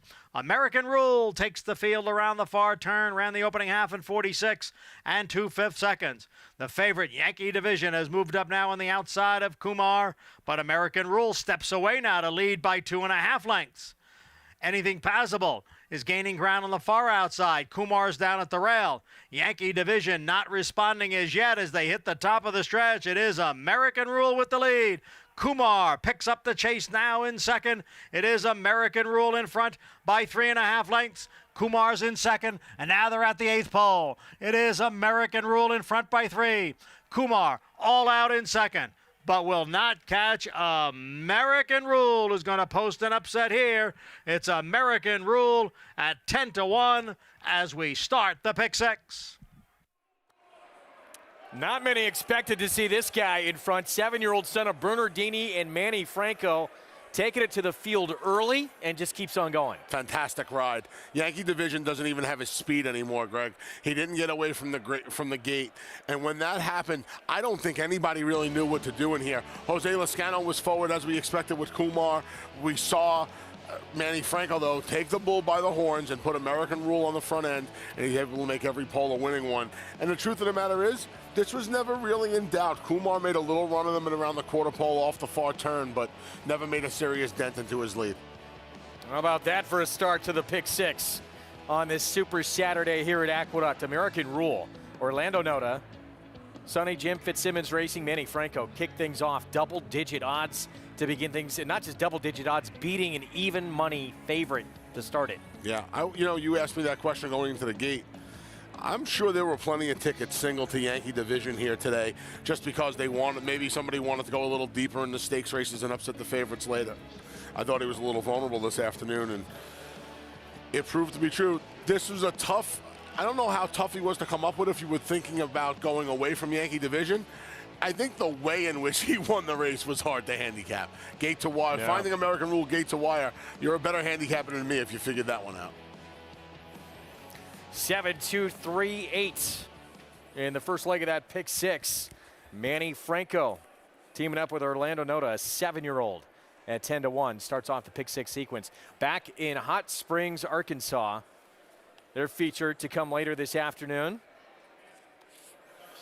3-year-old sprinters in the Rainbow purse of $150,000 as we get set for the 4th coming up. Let's check in with our Hall of Famer Gary Stevens for more. Yeah, guys, let's check out the 9th race, the Rainbow Stakes. We're at 110 Stadium. Peace Dog and Where's Randy are going to butt heads again today. Listen, when 110 Stadium won this race on March 18th, he was up close, about 5 lengths off of the lead, sitting in a perfect spot. He lost some ground around the turn. Looked like he had no chance to win this race. He came with a furious run down the middle of the track to get up in the shadow of the wire and actually win by daylight after Peace Dog made the lead early in the stretch. Listen, Where's Randy? He looked like he was all set and ready to go coming into the stretch. Didn't really fire his best race. He looked like he had some more left in him. They're taking the blinkers back off today. They put him on for the first time in that March 18th race. John Court getting the mount today. Very aggressive rider, so could turn the tables in there. It should be a good one, guys. Yeah, back to what worked for him without those blinkers this afternoon for Where's Randy. So that's coming up race 9 later today in Hot Springs. Yeah, looking forward to, again, the story today is the 3-year-olds, right? Whether it's going long in the 3 Derby preps or short in the Rainbow, short in the Bayshore. Always good to see the sophomores in action. Fun time of year as we close in on that Derby, and the picture of that first Saturday in May going to be just about fully in shape after the end of this afternoon on both coasts. This race here, the 2-1 favorite, Cold City. And Tiago Pereira, one of Gary's riders he represents, getting the pickup now for trainer John Ortiz. We'll get back there in a moment. American Rule kicking off this pick 6 in New York, again at 10-1. Yeah, gate to wire win here for American Rule. Heads up ride by Manny Franco, just putting him on the front end after Yankee division. Even money favorite, didn't break, didn't fire early or late. And American Rule, he was just 1 for 25 here at the Big A coming in, Greg. He'd 1 for 25. His last 3 starts as well, he'd been beat by 36 lengths combined. Yep. It just goes to show you the best weapon on the racetrack is speed, and he was able to use his today to his advantage and get you a $23 mutual. All right, so that 7th of the books will set up the pick 5. When we come back, it begins with a Danger's Hour mile over the inner turf and value proposition coming back for Chad Brown as we return to Oaklawn, though. So the 2, the 7 here taking the majority of the money.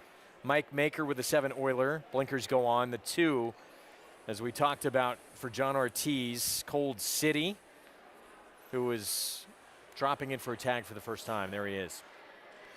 Yeah, you got the 1 Del Moon's dropping in for the tag. The 2 Cold City dropping in for the tag.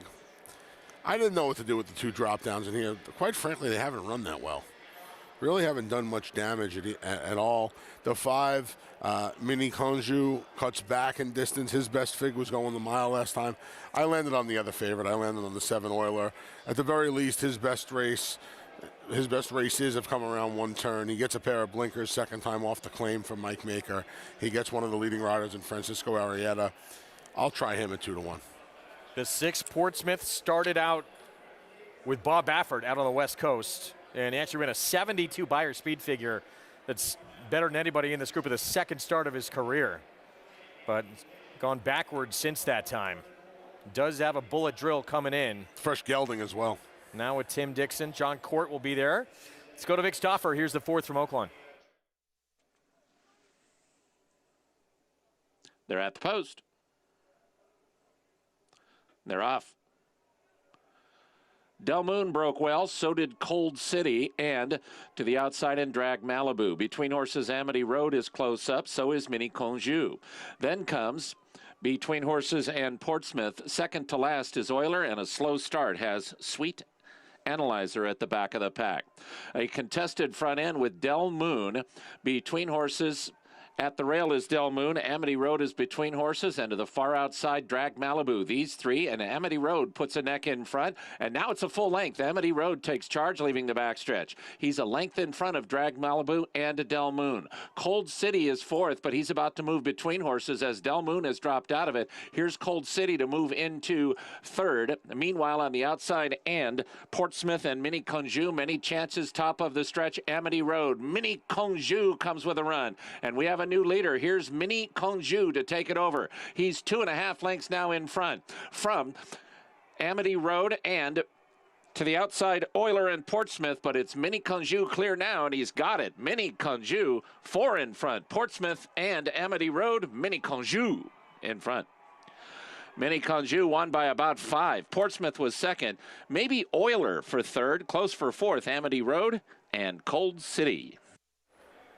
It's a horse who had been in against tougher, but is actually stepping up in class. You see Ethereal Road in those running lines when he tried longer, who we're going to see later today in the Bluegrass, of course, for Dwayne Lucas. He had his best race when he was forward last time, Mini Conjou, going the short stretch mile run. And then he cut back today, and Edwin Gonzalez used that speed he kind of found last time, even though it was sprinting, to be a lot closer than he had ever been. He's able to parlay a good trip into an easy maiden score, Greg. Mini Conjou, son of Mr. Speaker, getting his first career win. First time ever hitting the board, actually, in his 5th career start. Does it against 50 Maiden Claiming Company. That one, Gonzalez in the irons, 4th in the books at Oaklawn. Prices when we come back. Still to come, of course, the Grade 1 Carter. Speaker's Corner out to prove he is one of the best dirt milers in the country. And the Sentimental Choice, one of the best stories on the circuit this year. Green Light Go back with Jimmy Jerkins. Can he keep it going?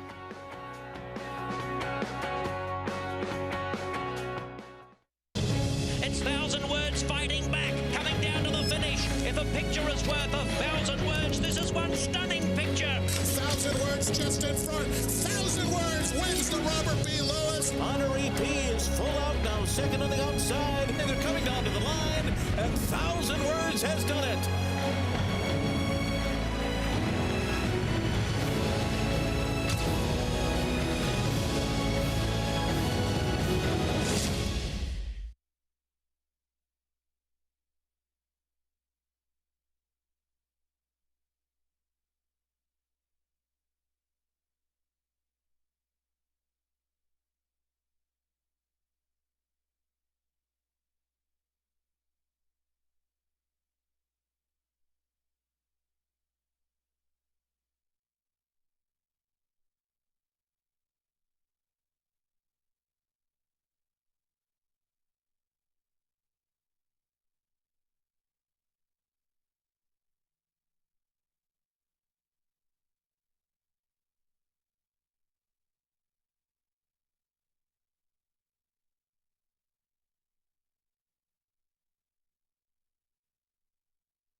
Back on America's Day at the Races.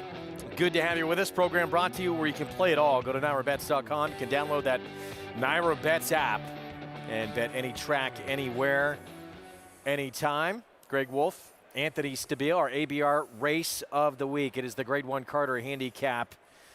So many good storylines in this race this year. The morning line favorite, horse who has been brilliant in Gulfstream as he's come back at as a 4-year-old for Belmont.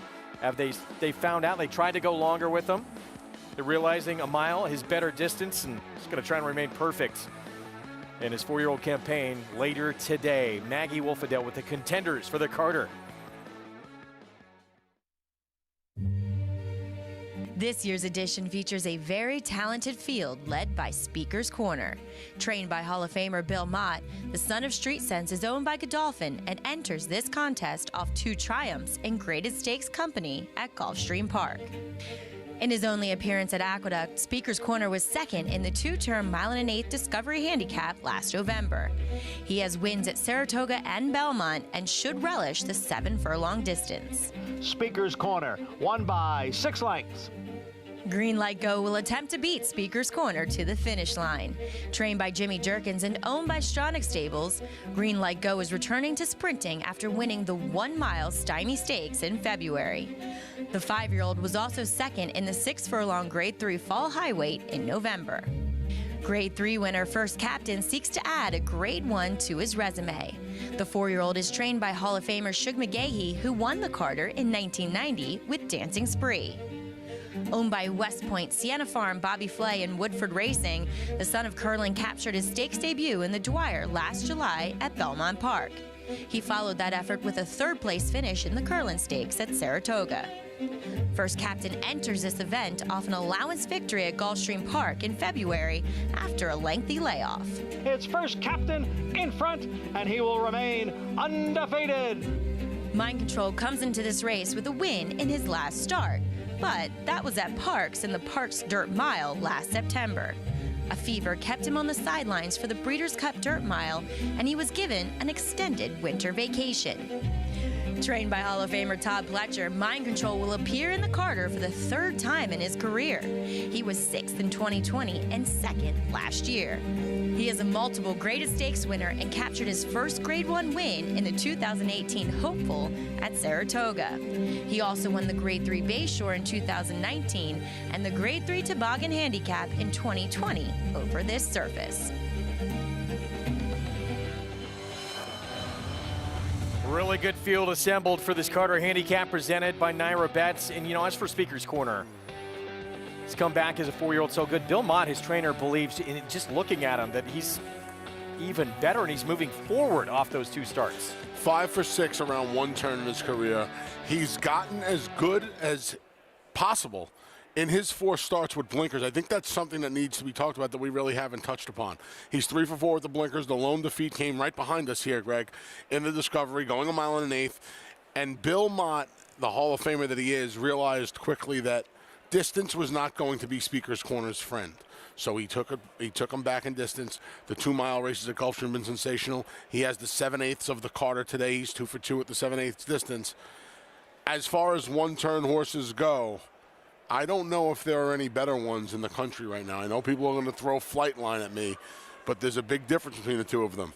This horse runs. This horse shows up on the racetrack. Flightline doesn't often. I'm looking forward to, at some point, these 2 hooking up. I hope it's in the Met Mile.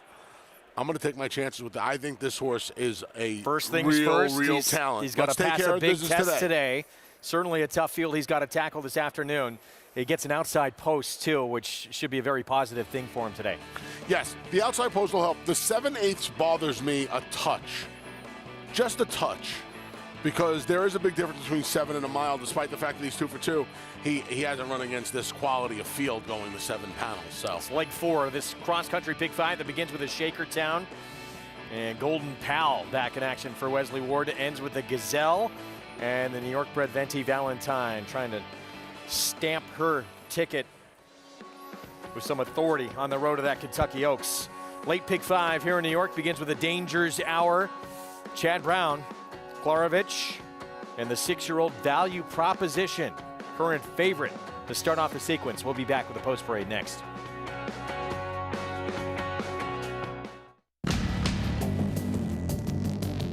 Whether it's Division I or Grade 1, top athletes have certain traits in common: speed, strength, class, versatility, and most of all, willpower.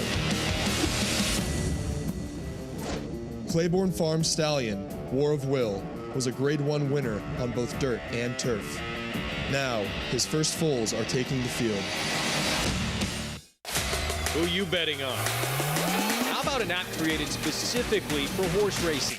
NYTHA Bets. We specialize in thundering hooves, fist pumping, and boosting your bankroll with robust weekly promotions. And offer betting tips from actual horse racing experts. Bet all day and night, nationwide. Get the action and thrill of horse racing with NYTHA Bets. And it's Echo Zulu, set down for the final furlong, opening up by 4. Tarabi and Juju's man battling for second behind a no-doubt champion. Echo Zulu wins the naked Breeders' Cup Juvenile Filly. Cyberknife, here comes Secret Oath. Cyberknife, Secret Oath is not going to get by. The Arkansas Derby winner, Cyberknife. Gun runners on top of the world. Racetrack Television Network brings you every race, from every track, on every screen, every day. With monthly packages starting as low as $5, RTN gives you great value and access to more live HD streaming and race replays than anyone. Visit RTN.tv today to sign up and watch on almost any device, including Roku and Amazon Fire. RTN has packages that start at $5 per month.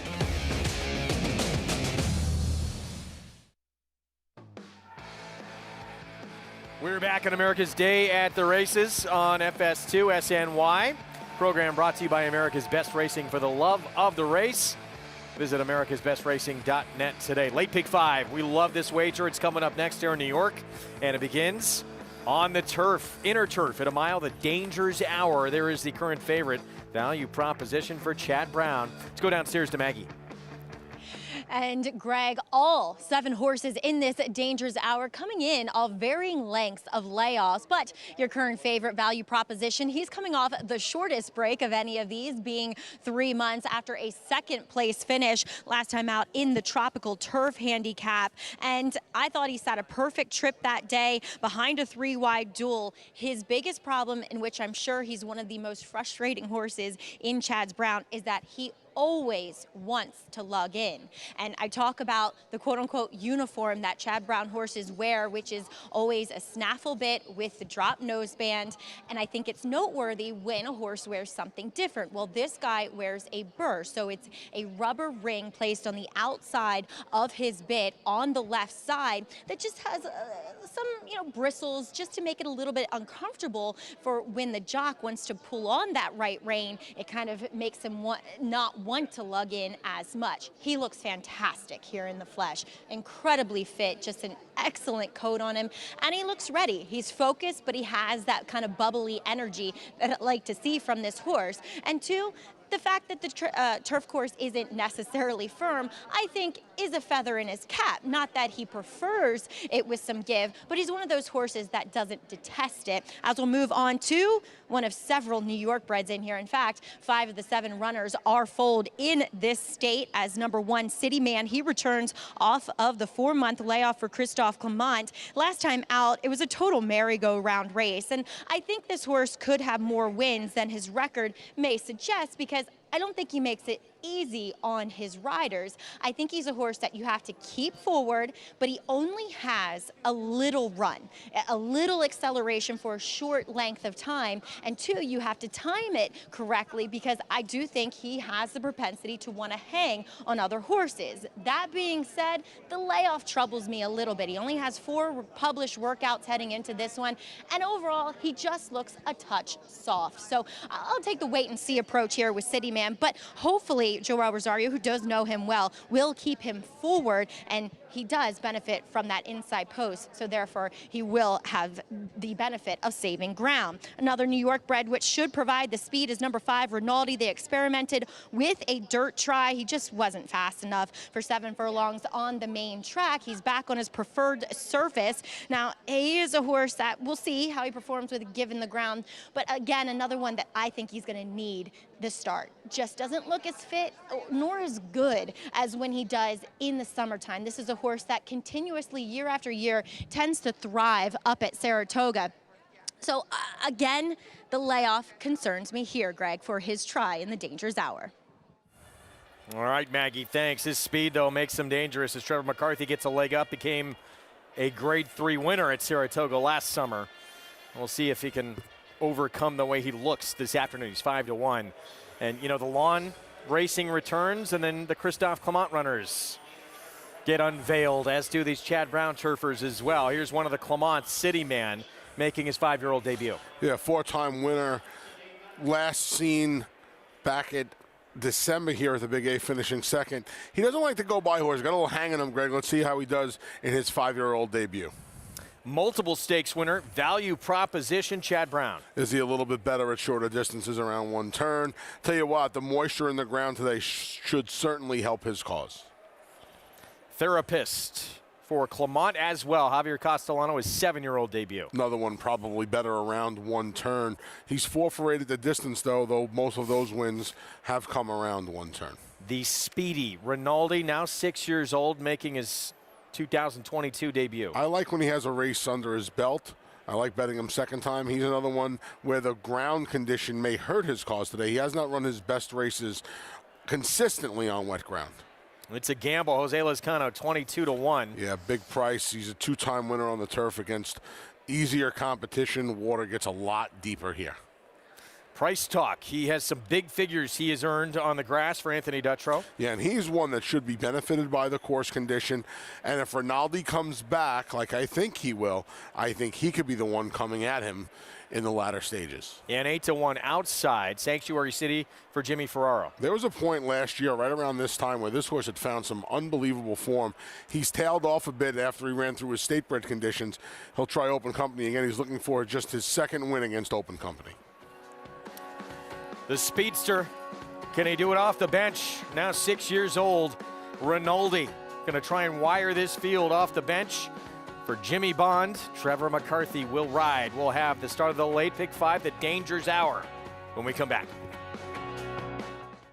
The ultimate accolade for a racehorse is to be named Horse of the Year.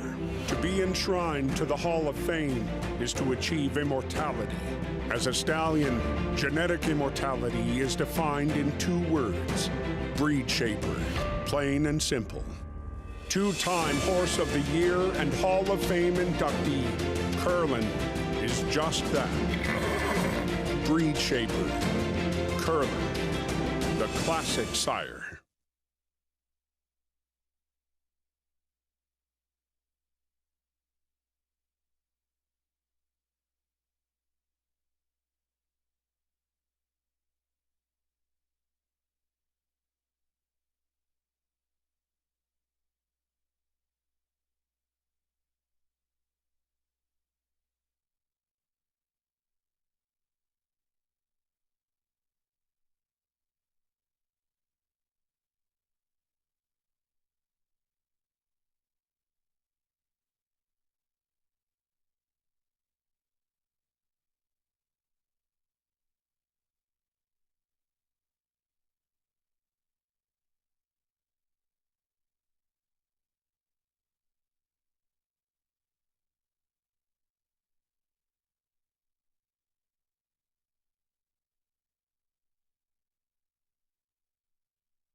Well, we're closing in on the Kentucky Derby. That first Saturday in May, the third and final leg of the Triple Crown.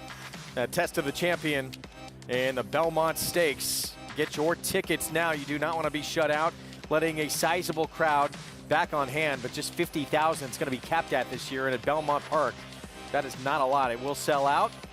Get your tickets now at BelmontStakes.com and be part of the Triple Crown. One of the most thrilling races that we saw all year last year. Yeah, Hot Rod Charlie and, of course, Essential Quality, your race winner, duking it out through the long Belmont Park home stretch.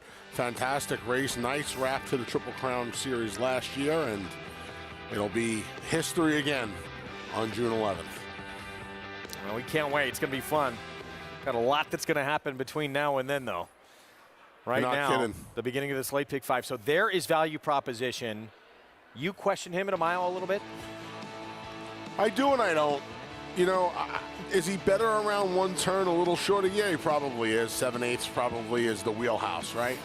But I know he couldn't run Rinaldi down this day. He's another one. We've talked about some quirky horses on the card today. He's a weird horse to ride, Greg. You see a Rad Ortiz Jr. not knowing really how to handle him here. He's trying to duck in. He's got to right rein him to get him outside. He's just a little bit of a goofy horse to ride. We'll see what Manny Franco does. Manny's ridden him before, and Manny's won on him. He won on him back at Belmont Park, going a mile. Now, that was a one-turn mile. He beat Analyze It that day, a Grade 1 winner. He's 8-5 today.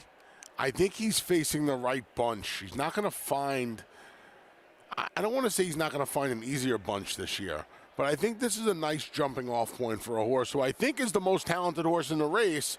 He's just a little quirky, and I think he's probably a little out of his comfort zone around the 2 turns. Well, Maggie talked about his issues lugging in. Let's go back downstairs to Maggie now. That's the thing. I'm on the same exact page as Anthony in that he's probably the most talented horse, but he doesn't do himself or his rider any favors. Look for jockey Manny Franco to keep that crop possibly in his left hand, knowing that he is a horse that ultimately is going to want to find his way to the inside rail. Now, a horse that I was discussing, all of these horses coming in off of varying layoffs, but the one who looks the most fit to me is number 7, Price Talk. And I caught up with his trainer, Tony Dutrow, who said, you know, I don't really have anywhere to run him. It's a little bit of a tough race to come back in, but I have him as fit as he possibly can be. And you look at that work tab, and that would suggest that same notion. Coming in here with a bullet workout. This is a turf horse, mind you, a Kitten's Joy to boot, whom his progeny tend to not like the brown stuff. So he's coming in here doing well, and he entered the paddock sharp. He got a great warm-up. I like the way that he's now settled out on the racetrack.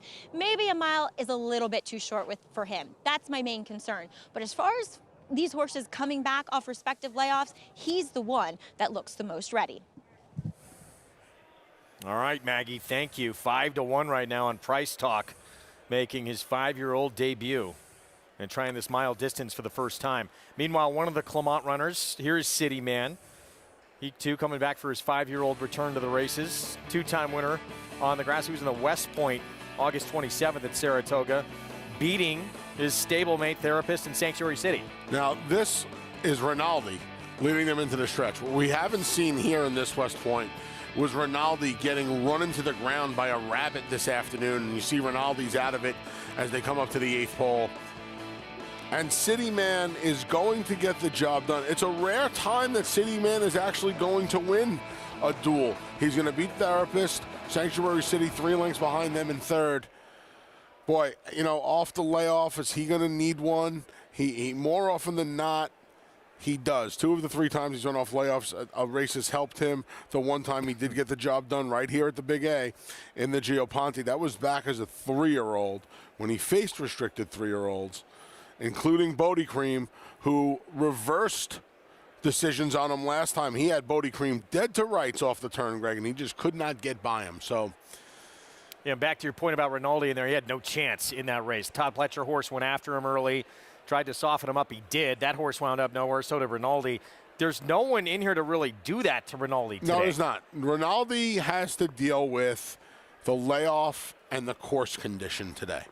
I think that's what he has to deal with today, and I think combined, that's enough to be a little bit of an undoing for him today. I also think that as he gets into the 6-year-old year now, I'm not going to hold the West Point against him. I'm not going to hold the dirt race against him. I'll tell you what I will hold against him. His Artie Schiller back in November was not very good. And guess what? It was coming off a little bit of a freshening with some give in the ground.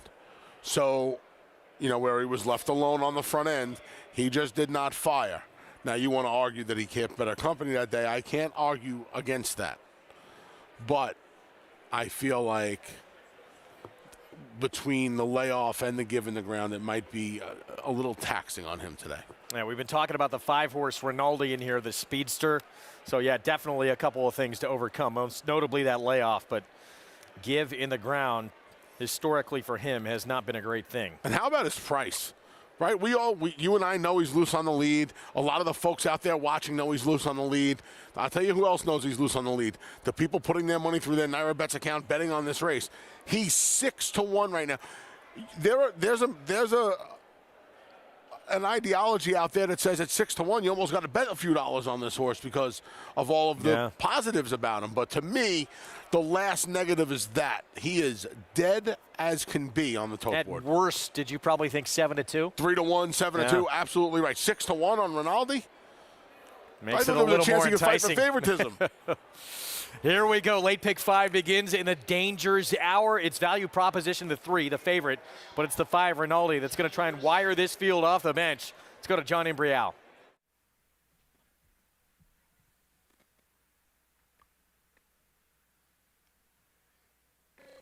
Set for the start.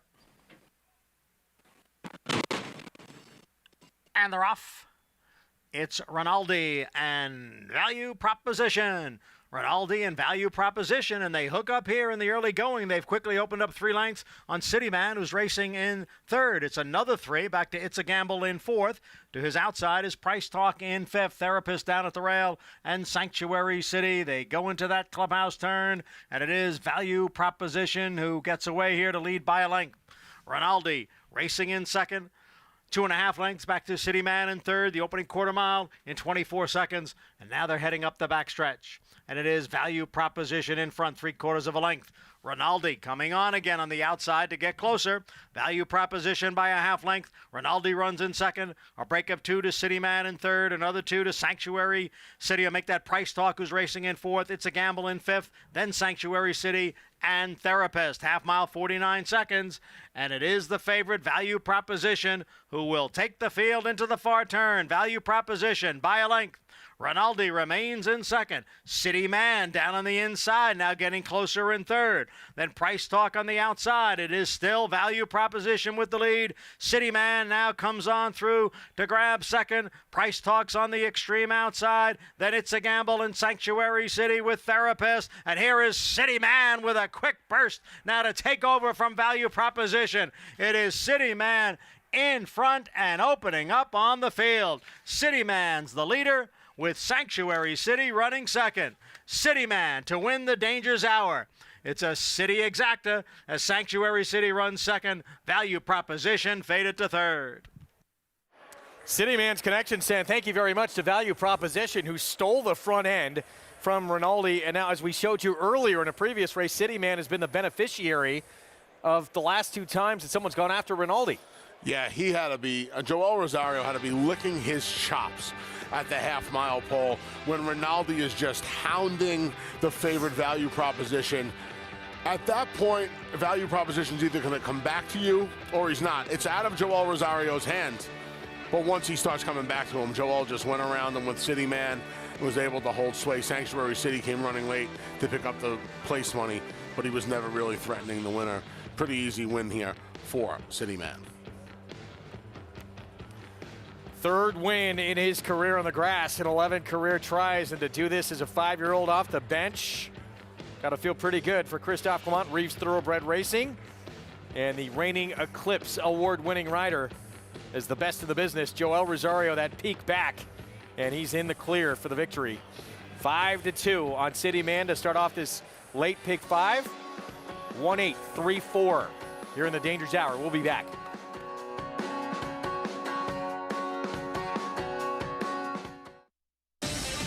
Run Happy was a #1 second crop sire by graded stakes winners and earnings.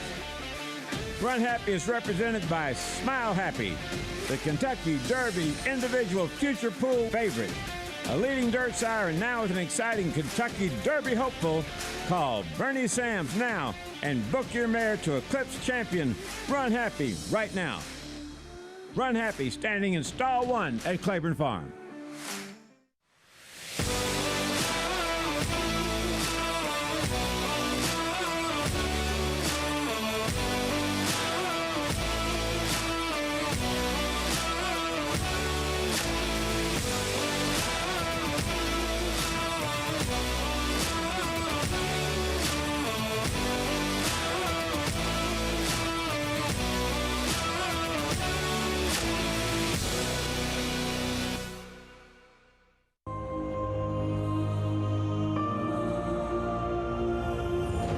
Always been keen on the sons of Tappet. You know, we've done well with him. You know, he's broken out quite well. He's a beautiful mover, potentially a really nice two-turn horse going forward.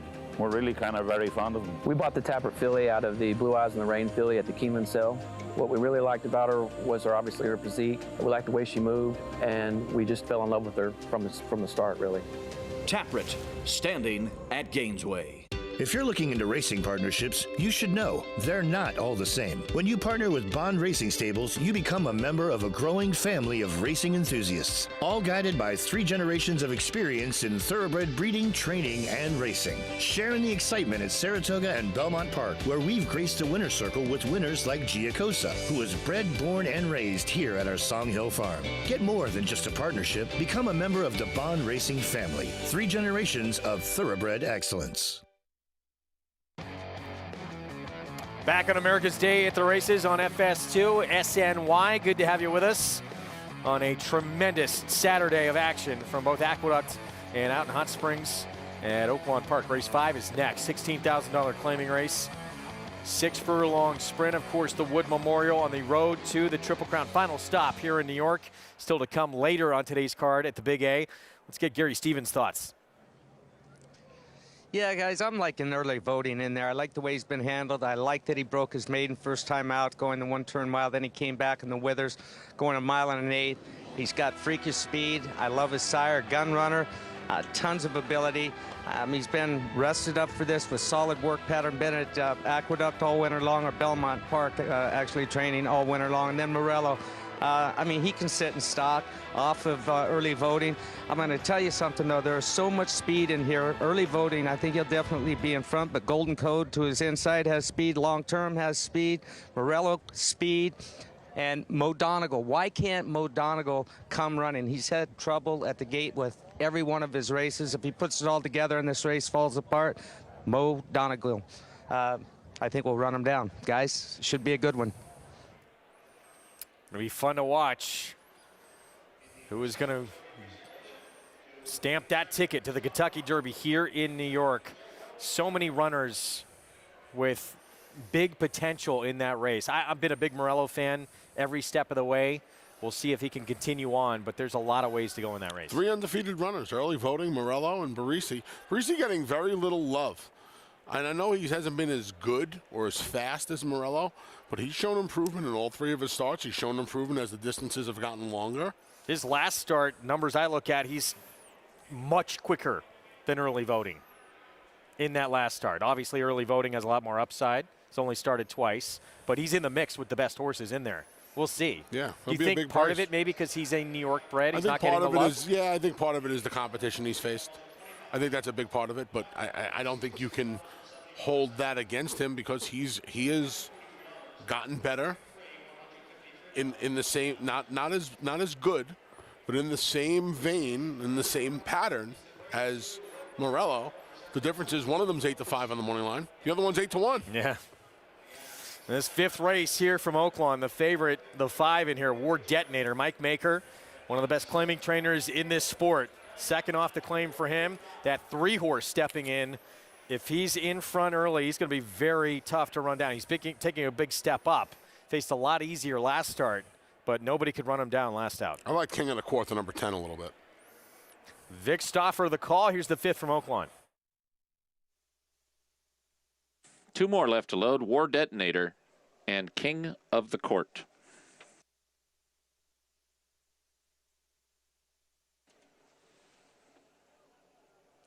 They're at the post.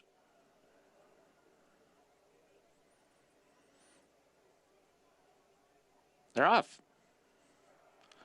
Sky Scanner and Lonely Private shows speed. Big Fudge and Bachelor Pad are close up. War Detonator and Bodie's Maker are next. Then comes At the Rail and Sacred Oath. Lonely Private has 2 beat there, King of the Court and Believe in Holidays. They mix it up the backstretch with Lonely Private at the rail, Bachelor Pad between horses. They're a half length in front of Big Fudge. Then comes War Detonator to move inside of Sky Scanner. Meanwhile, Bodie's Maker is 3 deep in 4th now and on the move. 3.5 back to King of the Court and Fiery Tail. Believe in Holidays has 12 to make up. Sacred Oath is the trailer, and that battle up front is down to 2 horses now, Lonely Private and Bachelor Pad. Now, Bodie's Maker is on the move 3 deep, and here's Bodie's Maker within a half length of the lead, and he's got forward momentum. Top of the stretch, Bodie's Maker 3 deep, Bachelor Pad between horses, Lonely Private at the rail, and the 3 of them are bouncing off each other, and here comes Sky Scanner now in the middle, and Sky Scanner is also charging up nicely. Sky Scanner has taken over the lead. Bodie's Maker is 2nd, Lonely Private is 3rd, and a late run from Fiery Tail, but it's Sky Scanner clear, and he's got it. Sky Scanner in front. Sky Scanner won by 6 in the end. Bodie's Maker held off Sacred Oath and Fiery Tail for 2nd. Sky Scanner just blows this field away. 2nd off the claim for the Aaron Shorter barn. Yeah, he was racing in mid-pack, and the pace kind of collapsed a little bit. John Court, who's really had a little bit of a renaissance meet down there for him at Oaklawn this year, just swung this horse to the center of the track. He gobbled his rivals up, and he was gone in a flash, Greg. 61 years young, this rider. And, yeah, he's been one of the great stories of this meet in Hot Springs. Good for him. Notches another. And this horse, wow, that's a big performance that we haven't seen from him in a little while. I don't know where that race came from, but it came at the right time today. 5-year-old son of Bernardini, who in 4 prior starts at this track had not hit the board. Back in the Dangers Hour here in New York, it started the late pick 5 sequence. And City Man again taking advantage of a horse tackling Rinaldi on the front end. Yeah, value proposition, and Rinaldi duked it out today. And City Man was just lying in wait, waiting for the pace to come back to him. Value proposition right off the turn started getting a little tired. Joel pounced with City Man. City Man goes about his business here in little more than a hand ride to the wire as Sanctuary City comes from far back to pick up the pieces for place. But no doubt about the winner, City Man. All City is exactly like Johnny I said it as they came down to the line. Board was right on Rinaldi. Dead as disco. Dead as disco at 6-1. Didn't even make the lead today. And you know, Manny I'm not Franco, convinced Disco's not coming back. So. Manny Franco's probably going to come under fire for that ride on value proposition. I'll say 2 things. 1, I would have to imagine those were instructions today. Instructions, right? Yeah. That's number 1. Number 2, when you think, if you think you're the best horse in the race, I felt he was, Maggie felt he was, and you can take away the one dynamic of the race, somebody getting loose on you, beating you, you go and do it. He did it. It didn't work. You chalk it up to experience, and you remember for next time. I would imagine the Paradise Creek going 7 furlongs is next for him. That's more his strong suit. The 7 furlongs over at beautiful Belmont Park, the bigger courses. I would imagine he'll be targeting that. We're going to sign off for about a half an hour. We're going to be back at 5 Eastern on both FS2 and SNY. Wood Memorial, of course, coming up at 4:45 Eastern time. Be seen over on NBC Sports. Who do you think has the most questions to answer in this race? I think the horse that has the most questions to answer is the horse that I think has the most upside, and that's Early Voting. I think he's the one that'll be in front. Can he duplicate what he did in his maiden race and what he did in the Withers? Can he hold them off? It's going to be a little different now. He's going to have a horse who's got the Gotham win under his belt in Morello. He's going to have Mo Donegal, the Remsen winner. All 3 of these horses have won graded stakes here at Aqueduct. So it's an even playing field. I love that aspect of this race. But I can tell you what, Morello's going to have to engage this horse at some point. I don't know if he's going to be able to come close to him with the lead early voting head on his rivals in the Withers. And Mo Donegal's going to have to A, overcome his penchant for getting away from the gate slowly, and B, make up ground on a horse that can really be any kind of 3-year-old. I don't know. I don't think we've come anywhere close to seeing how good early voting can be. Yeah, back at 1.1 1/8 to Mo Donegal, it's what he wants. Seems like he wants more ground. Distance. As for Morello, he's going to get 2 turns for the first time in his career. 3 horses on the board at either 5-2 or 2-1, and it's the big 3, Mo Donegal, early voting, and Morello. Morello, step by step. I just love the way he's progressed from 6 furlongs to 7 to a mile. He's aced every test. Now he's going to get 1.1 1/8. Yeah, and he puts himself in the right position. He sets up camp 2 or 3 lengths off the lead. He has his target. He makes the lead. The problem is he has gone by the 3 targets so easily. I cannot imagine early voting is going to acquiesce as easily as those 3 horses have done in his first 3 races. The way he did it there, too, it seemed like there was a lot more in the tank if it was asked. Yeah, that's all well and good. But when he engages a horse like early voting, I think he'll get himself into a little bit of a tussle. And it's something he's just not used to doing. He's just going right by the pace setters. Here, I would think early voting, if he's as good as I think he is going to put up a little bit of a fight. Early voting has to rise to what Morello's run right now, today.